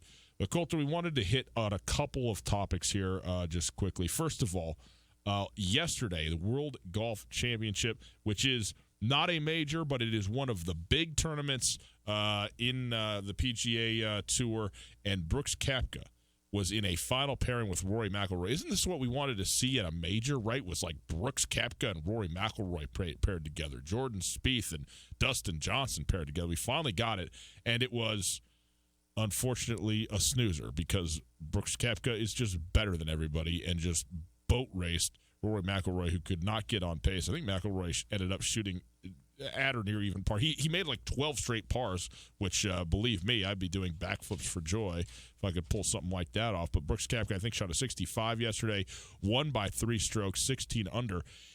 Only his 3rd PGA Tour victory that isn't a major. I wasn't sure if it wasn't his first that wasn't a major. He actually won the Waste Management in 2015, was his first tour win. And, of course, he's won the last 2 U.S. Opens and the last 2 PGA championships. But he wins this one. He also won the CJ Open in South Korea, which was actually a fairly significant tournament, in fact. But anyway, he wins this one yesterday. And, well, I know that he wasn't practicing. He was playing because he was on TV. That's the only time he plays golf. If you see me on TV, it's the only time I'm playing. So Brooks Koepka, another dominant win. And I think this is, we see what he's done in the majors. And by the way, what did he take? He was top 5 in the 2 majors that he didn't win this season, right? So he was either winning or there pushing and lurking for a win, even at the Masters and at the Open Championship. So this but this, like, if he starts going week in and week out, just going, yep, there's another trophy, yep, there's another trophy, it's like, look out. I mean, this guy's he's unflappable and was phenomenal again yesterday. And it was as soon as he took basically a 2-stroke lead. Well, yeah, let me know when it's over. I'll be interested to hear the speech. First of all, consider this. It's not August yet. Yet major tournament golf is over. Yeah, everybody seems to love it. I'm not sure if I love it. I guess I'm okay with it because there is the playoff, but I always like having stuff to look forward to. No doubt. I get the not wanting the PGA Championship to be last because the PGA Championship is the least prestigious of the 4 majors. So I understand reordering the majors, but the fact that they moved the PGA Championship up to May, and now majors are over in mid-July. I just don't like that. They should have just switched the PGA Championship and the U.S. Open and just make the U.S. Open the last major championship and have it be in August. I mean, I understand not wanting to compete with football. Yeah. And I must say, the rapid succession of them, I mean, that makes for – we had a couple of interesting weeks, you and I, when there wasn't a whole heck of a lot else going on, so I appreciate them throwing us that bone. In fact, they called us, didn't they, and said, would this be nice for you, Ryan and Colton, to have? It would be. So thank you very much for doing that. But, I haven't – a WGC tournament is a big tournament. The playoff is interesting. But it just does not have the same draw that the majors have, and so I am having a difficult time getting as into it as I won't be able to get as into it as I will the majors, and it feels secondary to the players as well. And by the way, secondary ain't bad; it's still important, still a big deal, but it's just not there. But the names were there yesterday. Rory McIlroy, Jordan Spieth, Dustin Johnson, Jon Rahm, everybody is playing in this thing. That's really what makes it interesting. Secondly, over the last 2 weeks, we've had some pretty open-ended and fun discussions. One, on the 4th of July, we talked about the great villains in the history of sports. And then last week, we talked about the great intimidators in the history of sports. I think that Brooks Koepka is carving out corners in each of those. I want to know, which one do you think he is more of? Because I do think that he's getting a cult following. When you talk about the social media stuff, his one-liner snippets, like you just said, he goes up there and says, guys, the only time I play golf is when I play in tournaments. I don't practice. That vilifies you to your peers. There's no question. And I think it endears you to a lot of your fans. But I also think that Koepka, his steely nature makes him an intimidator as well. I just want to know, which side do you think he falls on? Is he more of a villain or more of an intimidator? Right now, he's more of an intimidator, but he's trending villainous to me. And I think he's okay with that. That's the most interesting part. Is the best villains love being exactly. villains. We were talking about just the evolution of society, where everybody cares so much about what everyone else thinks, and so hardly anybody embraces being a villain anymore. Whereas back in the day, you had so many guys that were happy to be the villain. It seems as if Brooks Koepka is happy to be the villain. He would. I think he loves playing the role of heel. And it's interesting too. I don't know how many people are into the golfers' profiles of PGA Pro. This would not be unique to him. Certainly Ricky Fowler is out there with some of this stuff. Dustin Johnson, notably. And they're not alone. But it seems like pretty tour acceptable at this point to be out there in no slight way with your other half pictorially. Like, I mean, there's some actual photo shots being set up with these guys and their, significant others, be they girlfriends, be they, wives and whatsoever, that doesn't leave a lot to the imagination. And so that historically in golf was not really a thing, and frankly in professional sports in general, I don't know how much sometimes you see it or whatever, you hear about it a lot, especially in the NBA and whatever, but to be actually like hiring professional photographers to come take pictures of you on the beach with your person here, and that is like a deal, and Brooks Koepka is leading that charge. And so is that something that there's ever going to be backlash towards? People go, what are you doing? Like, why is this a thing that's going on? I don't know. But like you said, doesn't seem to care all that much. Just check me out. I'm in the gym. Now I'm playing golf. Why? Because you see me on the television. Anyway, he's world number one and is not giving us any reason to disbelieve it at this point in time. Tutel Nuanez, 102.9 ESPN Radio. Coulter, the Dolphins have gone full Miami. Can you name the Miami Dolphins head coach? It's not Adam Gase. It is not Adam Gase. It's No. amazing that he got another head coaching job. Well, he's only had 2. He had Miami, I'm and now so he's amazed after got watching the his Jets. press conferences with the Jets. I'm amazed he's Hey. ever gotten any job ever. Man, He is that so was- strange. That was bizarre. He's so strange. It's crazy. I don't know how he talks to a group of men and inspires them to play a violent sport like football. I don't know. I don't know who the Miami Dolphins coach is, unfortunately. Good, me either. I'll have to look it up. But I'll tell you who isn't their offensive line coach, Pat Flaherty, because he was fired. We are, count him up, 1 week into camp in the NFL, and he has been relieved of his duties and replaced by Dave Guglielmo? Guglielmo? The Guglielmo, yeah. Okay. Now, in virtue of the last name, I mean, that feels like an offensive line coach, doesn't it? The Guglielmo, he's got to have some super nickname or whatever. But, you know, it says to ESPN.com this move was a football-based move. It has nothing to do with an off-the-field incident. I have no idea what the offensive incident may have been, off-the-field incident may have been. What I do know is this: the Dolphins are not expected to have a very good offensive line. They are expected to not be very good in the run game. I don't expect them to be very good on the football field as a general rule.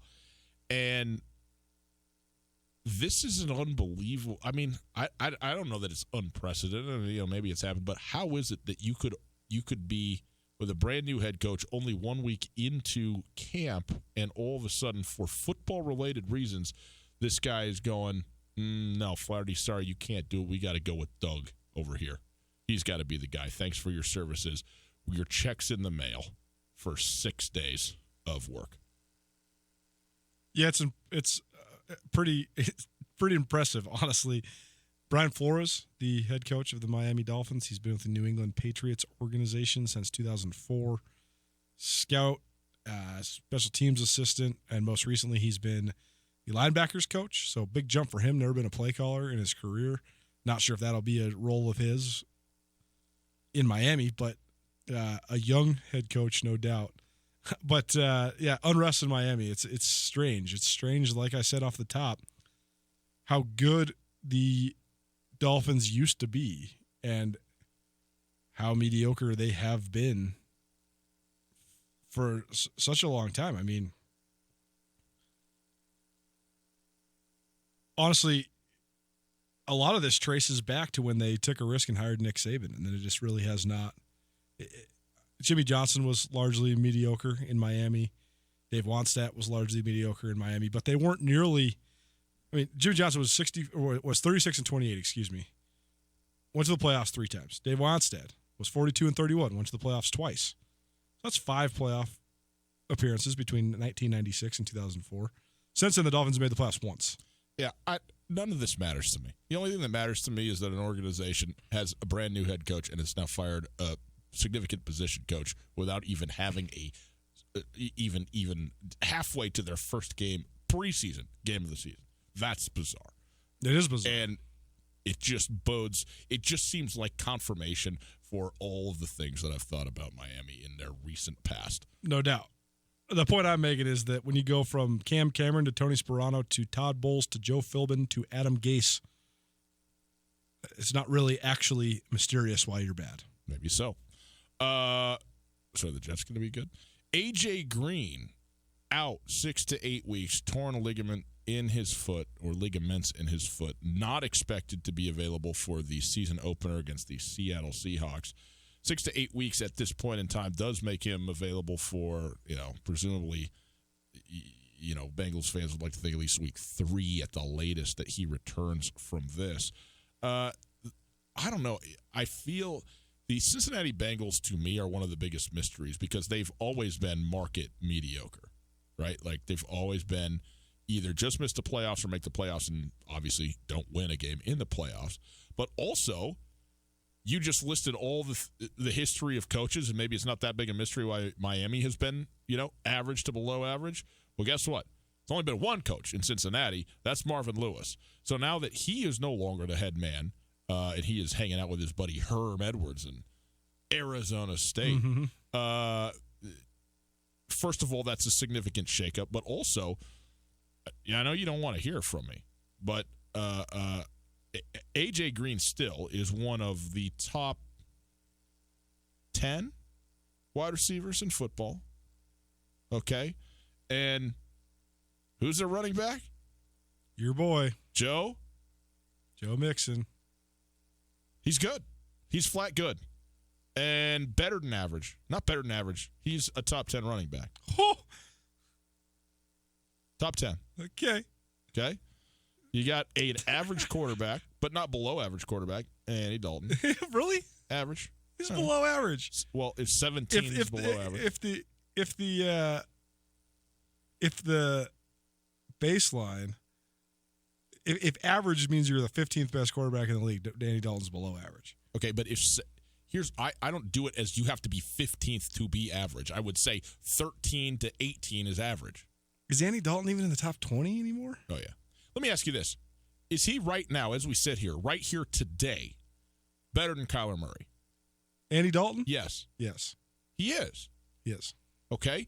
Is he better? So is so many guys. Right. But is he better than Sam Darnold? Today. Would Andy Dalton? Yes. That's a toss-up to me. He is. He is better than Sam Darnold. Would Andy Dalton start for any team in the NFC North? Well, the Vikings. That was just me getting you to admit that Kirk Cousins sucks worse than anybody in the league. I saw on the ESPN today the headline, Kirk Cousins, the most in the NFL to prove. Yeah, you got the most guaranteed money in the history of the league. Of course you got the most to prove. Enough. Oh, well, here's the other thing. Dude, I'm never going to get off this, man. I'm never going to get off it. People need to realize if you throw for 4,500 yards for a 4-win Washington Redskins team, that does not mean you're good.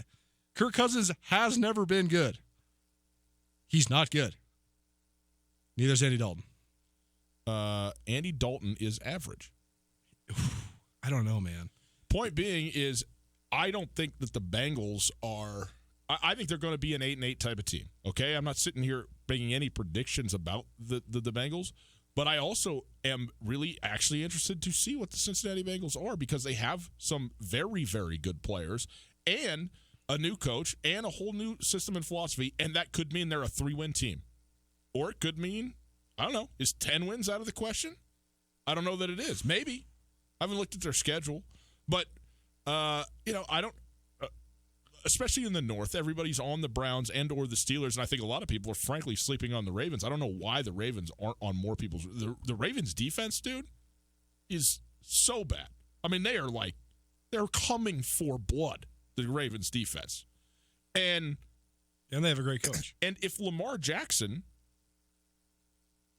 if they can accentuate what he does better than anyone else in the league, I mean, there's real possibilities offensively for this football team as well. So I don't know why nobody's even, sniffing around the Baltimore Ravens because I love the Ravens. I think the Ravens are a lot easier sell to me than the Bengals. No question. I think the Bengals are you ready? 4th in the in the AFC North. But I just think that they're interesting because I don't know what. Play a little game with me. Play a little game with me. Okay. Age and upside certainly plays a factor into this game. Okay. But what teams truly in the NFL would Andy Dalton start for besides the Cincinnati Bengals? The Vikings? Maybe. The Vikings? Okay. The Dolphins? Okay. The Titans? Maybe. Is he better than Mariota? Yeah. Okay.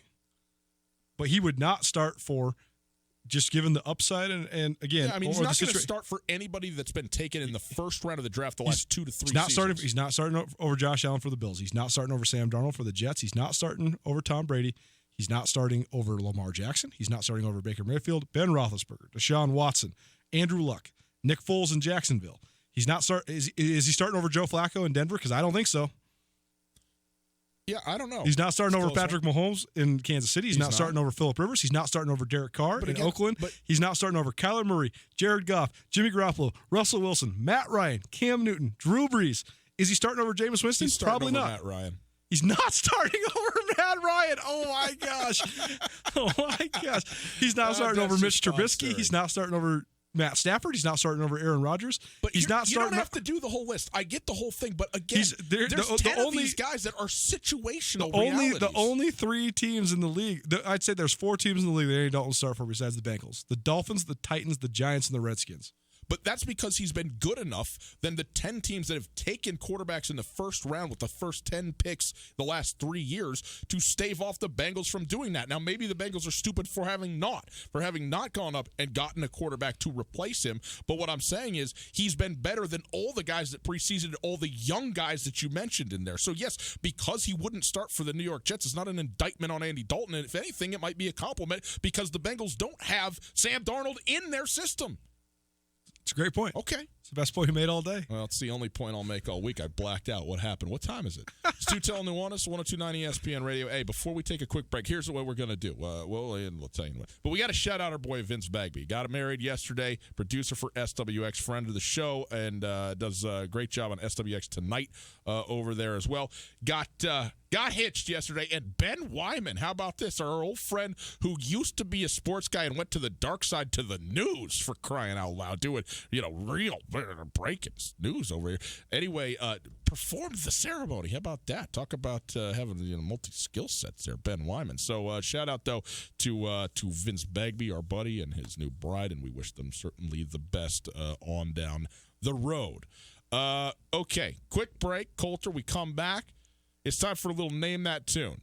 We're going to play you some sound. If you know the song, you call us 329-1899. 329-1899. If you know the song, we need the artist and the name. You're going to be registered to win tickets to the B-52s, and you will get tickets to an upcoming Osprey game for sure. All that coming up right after this. Hey, Tutel Nuanez here. Can't tell you how many times we've heard the face for radio joke since we came on SWX television, but it's been a fun endeavor so far. And now our esteemed producer Tommy is pushing the envelope even further. We got our own YouTube channel. That's right. If you want to watch us every day from your computer, your tablet, your cell phone, you can check out Tutel Nuanez on YouTube. Tutel Nuanez, live every weekday from 4 to 6 in the afternoons on 102.9 ESPN Radio for Missoula, SWX Montana statewide, and now around the planet Earth on YouTube. Alpine Touch has mastered keeping your taste buds happy by spicing up anything you throw on the grill this summer. Now, let Alpine Touch keep your mouth watering whenever you want their new sunflower shooters. Their new jumbo sunflower seeds seasoned with Alpine Touch's world-famous all-purpose seasonings. And Alpine Touch sunflower shooters will be available all summer at every Osprey baseball home game. Available at retail locations around the state and online at alpinetouch.com. Alpine Touch, Montana's special spice.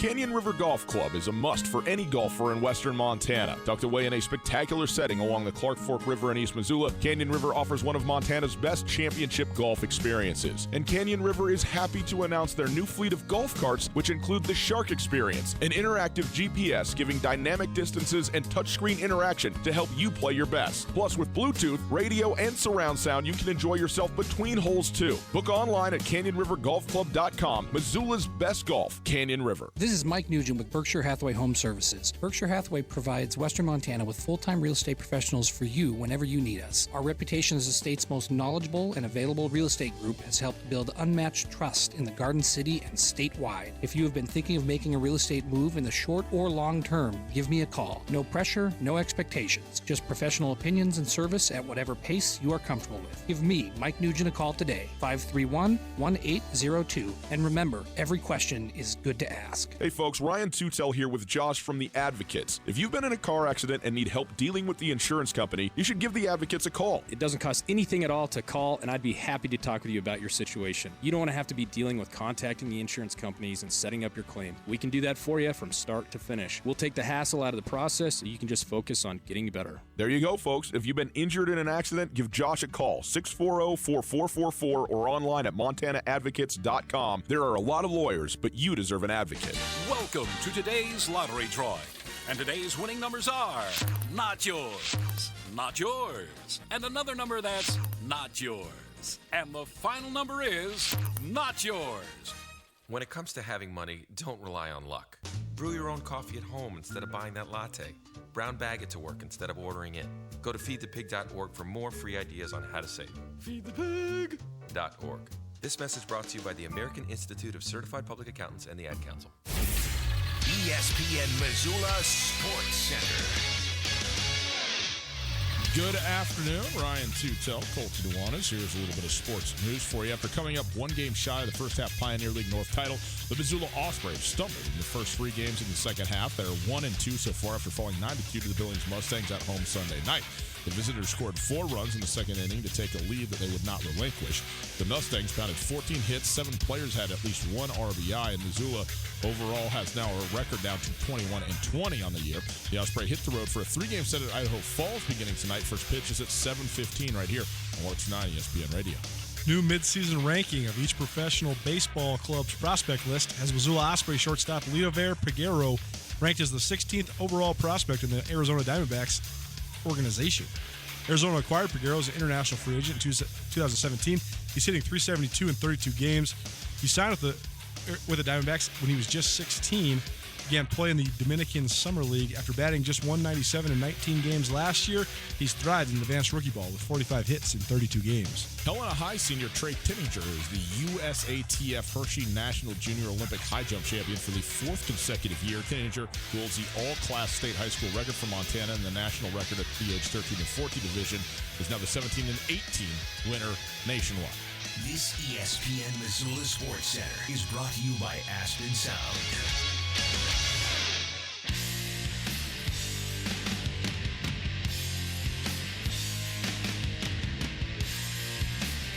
Don't call This Is Not the Song. This is not the song we want you to name. It is a good one, though. Tutel Nuanez, 102.9 ESPN Radio. Use a little Nirvana for this game we're about to play. We are broadcasting live from the Kurtz Polaris studios. Kurtz Polaris at 2904 West Broadway in Missoula, Highway 83 in Sealy, and online at kurtzpolaris.com. They've been in business 30 years and are celebrating this month, July, by offering you up to 30% off. That's right, 30% off MSRP on select parts and accessories with the purchase of any new Polaris off-road vehicle, Husqvarna and Beta dirt bike, or any Crest pontoon boat. Some restrictions apply. See Kurtz for details. Get to Kurtz Polaris in Missoula and Sealy all month for Kurt's 30-year anniversary sale. Okay, it is time now for Name That Tune. We've been building up to this, looking forward to this game that we're going to play with you. We got tickets for you, bunches of tickets, different types of tickets. Here's what we're going to do. Today, tomorrow, Wednesday, we are going to play a little snippet of sound. If you know the artist and the name of the song, you call in 329-1899, 329-1899, and you tell us who's the artist, what's the name of the song. You will win if you get it right immediately. Tickets to an upcoming Osprey baseball game. We got a 4-pack for you. You could take 3 of your friends. You give them all away. You go yourself. Give them to people to get, however you want to do it, okay? 4 tickets to an upcoming Osprey game. And then you will also be entered to win next week a pair of tickets to the B-52s concert next week at the Kettle House Amphitheater. Next Thursday evening at the Kettle House Amphitheater, the B-52s coming to town. Look, man, I would love to go see the B-52s. I would also say this. I don't care what the show is. If it's the Kettle House Amphitheater, send me. Just put me out there. I mean, perfect. So we will get that. We will register 4 of you in total, so you will have a 25% chance of being picked next Tuesday when we actually do the drawing. So we're going to do this right now. All right, Reese, are you ready to go? Here's 329-1899. We need the artist and the name of the song. Here you go. Name this tune. Stopped an old man along the way, hoping to find some old forgotten words or ancient melodies. I mean, this is we wanted people to get it. This is a layup, right? Gotta know this. See. Caller on the line. Okay, let's go. That did not take long. Let's go to the phones. Hello, what's your name? Skylar Leonard. Dale, did I hear that right? Sorry, it was loud. Say it again? Skylar. Tyler. Skylar. Sorry. You know, I'm an old man. I got children, and I've listened to lots of rock and roll, so it's not going well for me here, Skylar. Okay, Skylar, can you play it once again for us, Reese? Just a quick playback. Make sure we got it here. Go ahead. Stars that guide me towards salvation. Okay, that's good. Skylar, name that tune. Africa by Toto. You didn't even say Weezer. Ding, ding, ding. I'm really proud of you. Excellent work, Skyler. Now, let me ask you this. What's your feeling on the B-52s? I actually really like them. Into it. Absolutely. Yeah. Why not? Well, here's the deal, man. You have been entered to win tickets to the B-52s. We are also going to give you 4 tickets to an upcoming Osprey baseball game when they come back around to Missoula. Okay, so you give your information there to Reese, and we'll get you set up for that. Now, where are you at with baseball? Do you like going to the baseball games? Yeah, I haven't been this year, though. Okay. Well, that's about to change. All right, my friend, we're going to send you out to the ballpark as well on this whole thing. So very well done, Africa by Toto it is. And give your information to Reese. We'll get you set up with all of that, okay? All right, thanks, man. Great. You bet. Thank you. Pretty simple, man. See, well, you wanted to play Michael Bolton. Defile this show more than normal with all of that. No. Here's the thing. So often, particularly when it comes to pop music, by and large, people are selling out. Okay. It's fine. It's capitalism. Do your thing. Okay. Michael Bolton's music is so outrageously corny. It is so outrageously elevator music. Yeah. He is so fully committed to it that it's just one of a kind.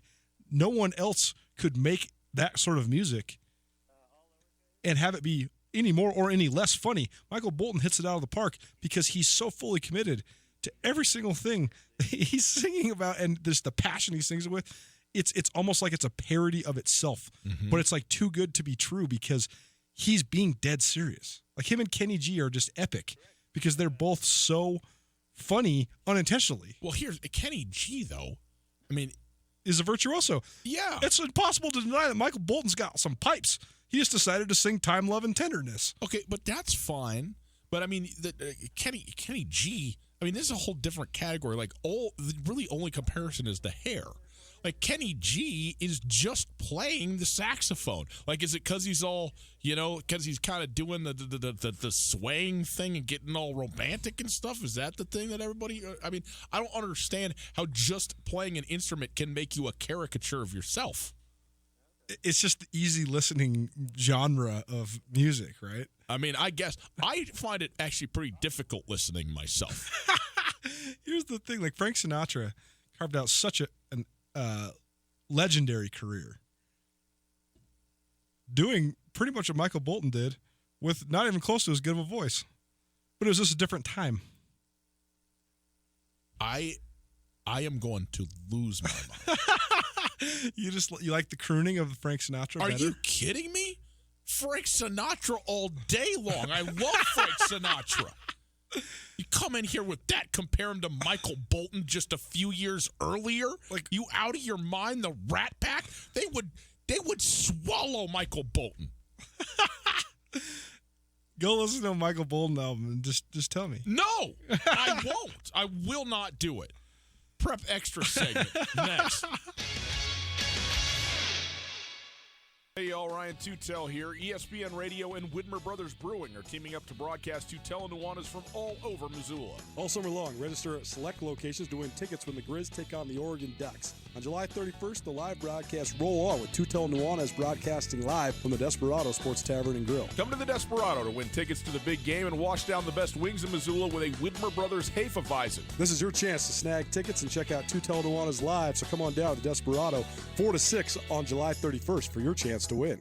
Canyon River Golf Club is a must for any golfer in western Montana. Tucked away in a spectacular setting along the Clark Fork River in East Missoula, Canyon River offers one of Montana's best championship golf experiences. And Canyon River is happy to announce their new fleet of golf carts, which include the Shark Experience, an interactive GPS giving dynamic distances and touchscreen interaction to help you play your best. Plus, with Bluetooth, radio, and surround sound, you can enjoy yourself between holes too. Book online at CanyonRiverGolfClub.com. Missoula's best golf, Canyon River. In western Montana, we know shopping local matters. And you may think you'd pay more for the quality and customer service that comes with it, but not at Selway Armory. Selway Armory is locally owned with knowledgeable specialists that can answer your questions. In addition to the expertise, though, Selway Armory also has a bigger selection and lower prices than the box stores. When you're in the market for firearms and accessories, save money with the experts at Selway Armory. Selway Armory, 2825 Stockyard Road, Unit E6, and online at selwayarmory.com.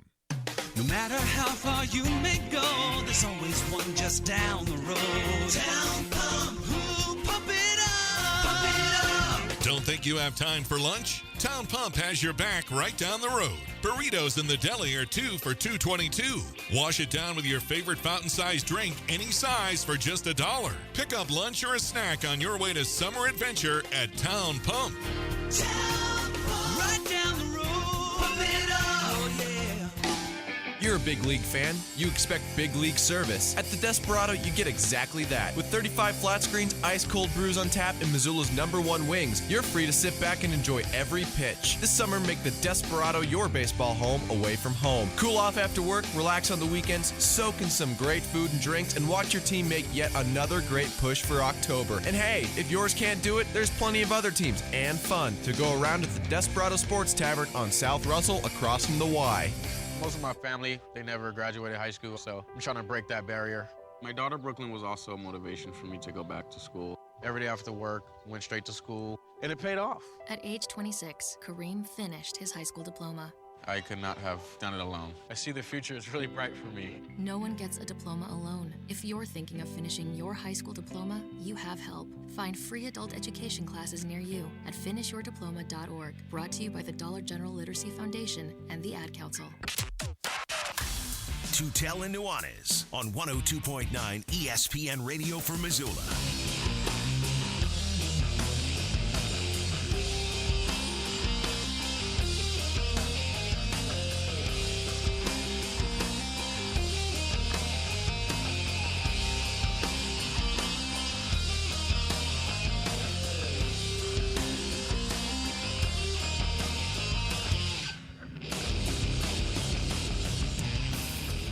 You know, the 2011 Miami Dolphins, the 85 Bears, pretty much the same team.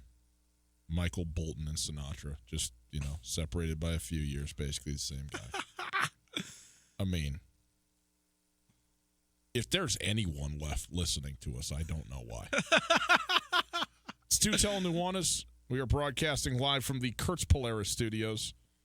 Kurtz Polaris is at 2904 West Broadway in Missoula and Highway 83 in Sealy. In July, that's this month, that's right now, for today, tomorrow, and the next day, and then that's it. They are celebrating their 30th birthday. This is their 30th birthday month in July. They're offering you 30% off. That's right, 30% off all month off MSRP on select parts and accessories with the purchase of any new Polaris off-road vehicle, plus front-end beta dirt bike, or any Crest pontoon boat. Did you know that? Crest Polaris pontoon boats now? I'm all about it. Some restrictions apply. See Kurtz for details. Get to Kurtz Polaris in Missoula and Sealy all month for Kurt's 30-year anniversary sale. You missed anything in the show? On the podcast is where you can recapture all of the glory that has been today's episode of Tutel and Nuanez. The podcast is available thanks to the Wingate by Wyndham Hotel. If you want to listen live, maybe you're out of market, maybe you're up there in Canada trying to avoid the bosses and all that stuff. Website, 1029ESPN.com. That's where you go. Listen on the stream. The stream's brought to us by Opportunity Bank. Your local bank, your opportunity. Coulter, let's do a little Prep Extra segment for the people here. It's brought to us by the Farmer State Bank. Farmer State Bank, your Montana bank since 1907, bringing us the Prep Extra segment. What we got here? A couple of things on some outstanding high jumpers, a couple others going on. State Legion tournament right now just kicked off in Billings. Missoula, the Missoula Mavericks, they took the #1 seed into the field, and yesterday they lost 5-2 to the 5th-seeded Billings Royals. That was an upset. That thrusts the... Very baseball, though. It is. That thrusts the Royals into a undefeated semifinal matchup with the Bozeman Bucks. Now, is there that game will start at 7 p.m. tonight. Is there a consolation bracket? Is there a play back in type of deal going on? There is. So then earlier today, so that was from yesterday when the Royals pulled the upset. And then today, the Lethbridge, they beat the Helena Senators 4-1. The Lethbridge Elks, speaking of Canada, Shout out Alberta. So Helena was eliminated with that. So now here's where we stand. Lethbridge will play either Bozeman or Billings, the loser of tonight's game. They'll play tomorrow. The Bucks and the Royals play Monday's undefeated semifinal game, 7 p.m. tonight. And Missoula and the Billings Scarlets face each other in an elimination game that's actually probably getting pretty close. First pitch was at 4 p.m., so we're about an hour and 45 into this thing. Yeah. So Missoula remains alive, but they're going to have to win out if they want to play their way back into this thing, whereas Bozeman and the Royals are still standing. So Lethbridge, Bozeman, Billings Royals, Billings Scarlets, Missoula Mavericks. Those are the teams that are left. A little bit more to be decided at the State Legion AA tournament in Billings. And then the other update I wanted to give is just about the men's senior AM. I know that that's not necessarily fully prep, but a couple guys that just recently completed some of the greatest prep golf careers in the history of the state of Montana. And Riggs Johnston was the man. He was the man to beat in basically every tournament in Montana for the last couple of years. And Joey Moore has really surged into becoming a peer competitor to Riggs Johnston. Joey Moore's from Billings, Riggs Johnston from Libby. And Moore, he shot a 14 under par, or he was 14 under par, heading into the final day.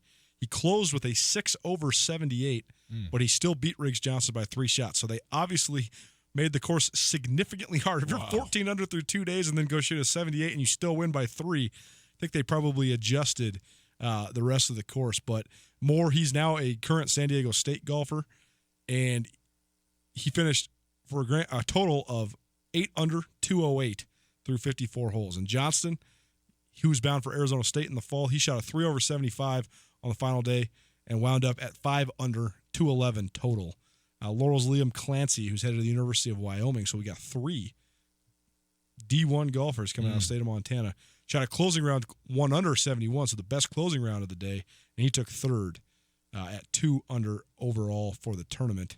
It's pretty good to be a Division I golf product out of Montana when you have exactly 37 days a year to get all of your work in. That's what I always blame my terrible everything on. Yeah, no, I only play 3 months a year. I think of how good I'd be if I lived in Arizona. I mean, my goodness, how good could you be? You also mentioned Trey Tinger. We talked about him a little bit off the top, but worth re-mentioning.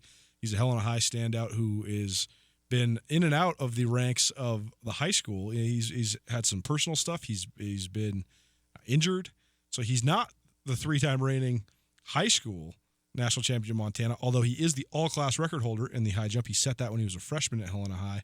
But he is now the 4-time Hershey's National Junior Olympic Track and Field Championship winner in the high jump after winning another one in Sacramento. 6'10" and 3/4 of an inch he cleared. Impressive. Very, very impressive. Whitney Morrison, who is a Missoula Big Sky product, a great athlete, plays multiple sports, including being one of the best soccer players in the state, led Big Sky to the championship match this last year, and also a multiple event placer at the AA track meet. But she had a really good meet as well. She placed 19th in the triple jump competition. And Lauren Hagen, the 2-time defending state champion, she was 18th. So elevated competition for those young ladies, but they were still in the mix, and they had really competitive marks that will be really, really competitive if they were to replicate them in Montana. Jaden Foster from Missoula Sentinel, he also competed in this meet. He ran the 100 meters and the 400 meters as well. There you go. So for our extra segment, it's brought to us by the Farmers State Bank. Download the MyCard app. You can shut your card off when you lose it immediately. Will not be stolen, will not be used anywhere. And then as soon as you find it, oh, it was in my other hand? Okay, I can turn it back on. Just that simple. From Farmers State Bank and farmersebank.com. Coulter, Le'Veon Bell, I asked you about him earlier. The reason I asked you about him is because he tweeted today. Very, very important tweeting. This is long overdue, he said, but I want to take a moment to apologize to all the fantasy owners who picked me last year. I'm sorry I couldn't pull through for y'all, but trust me, this year's about to be way different. I'm bringing the trophy emoji this year. Monster face. First of all, did he need to apologize to fantasy owners? I mean, it's the world we live in. I think he did. I drafted Le'Veon Bell last year, and I had to write it out with Derrick Henry And then I cut Derrick Henry. And then he got good. We had a conversation in your living room. I said to you, is Derrick Henry going to be out of the NFL next year? And we were both like, yeah, man. It wasn't in our living room. It was on this show the night of a Thursday night game, which he then rushed for 4 touchdowns. It's 260 yards. He had multiple 80-yard runs. Yes. Just shoving it right down my throat. Is he going to still be in the league? Yeah. 250 yards later. Probably will be. I don't know what to think about Derrick Henry this year. I don't know what to think about Le'Veon Bell this year. I mean, Le'Veon Bell is an outstanding running back. He is maybe the best 2-threat running back in terms of running and catching outside of, you know what I'm going to say, David Johnson in the NFL. I thought you were going to say your other boy. Joe Mixon? Christian McCaffrey. Oh, well, actually, that's a good thought. Yeah. You got some boys. I do. I got a lot of boys. You know why? Because I like people. Not Michael Bolton. And occasionally not you. Such a colder take to say you like Joe Mixon and not Michael Bolton. What? You're harassing me for liking a good, wholesome musician like Michael Bolton. No, so when you like Joe Mixon. We're going to do that. Okay. I just can't. I say like, it's a football context. I get it. I will give this to you. Christian McCaffrey is significantly better in the NFL than I thought he was going to be. Yeah. Joe Mixon is not a proven commodity to me yet. Okay. It's okay. And I have to you have to prove it to me for a couple years in the NFL before I anoint you. Philip Lindsay had a great season last year. I'm not ready to call him one of the best running backs in the league yet. Because he hasn't proven it. And same with Joe Mixon. Joe Mixon has had flashes where he's been okay, but he only has, I think, one career 100-yard game. He's been kind of just like a 75-yard guy. He catches some passes. He gets over 100 yards total. He was like 1,150 yards rushing last year and like another 500 yards receiving. So 1,650 from scrimmage and I don't know how many touchdowns. That's, again, is he one of the top 5 running backs in football? No, I'm not saying that, but I think he's at the 9 to 11, 12 range. Okay. Where is that? Really good running back. Okay. Le'Veon Bell is a top 5 running back in terms of skills. I just don't know if anybody's a top 5 anything that plays for the Jets. You know what I mean? Mm-hmm. That's what's so weird about this to me. I'm having this thing where like all of a sudden the guy puts on this uniform and he's not as good.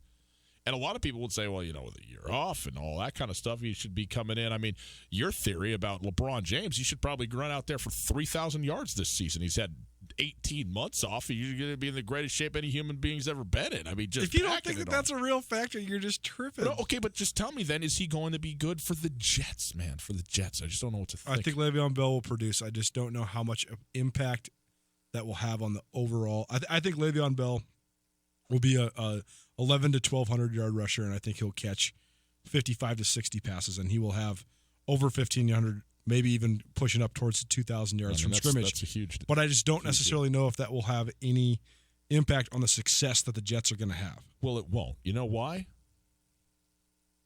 Because they're the Jets? Because they're in a division with one other team that they will never, ever, ever beat. The other thing is, though, you wonder if Le'Veon Bell, first of all, he'll be a security blanket for a young quarterback who's still trying to develop in Sam Darnold. But second of all, Le'Veon Bell has had monster years playing in an offense where the quarterback changes the play at the line of scrimmage half the time, like Ben Roethlisberger did in Pittsburgh, and playing with the guy. I mean, Le'Veon Bell's great seasons went hand in hand with Antonio Brown's most prolific seasons. But also, isn't that maybe part of why? Totally, and that will be the interesting analysis because I think that Le'Veon Bell is going to get the chances if he stays healthy. But also, the Steelers have had and continue to have one of the really underrated offensive lines. No doubt. And I think the Jets are just, It's just so crazy the way this thing ebbs and flows. Remember, I mean, this was not long ago when the Jets had arguably the best offensive line in football and a lights-out defense that got them to the AFC Championship game multiple years in a row, and now they are back to being the Jets. The Jets.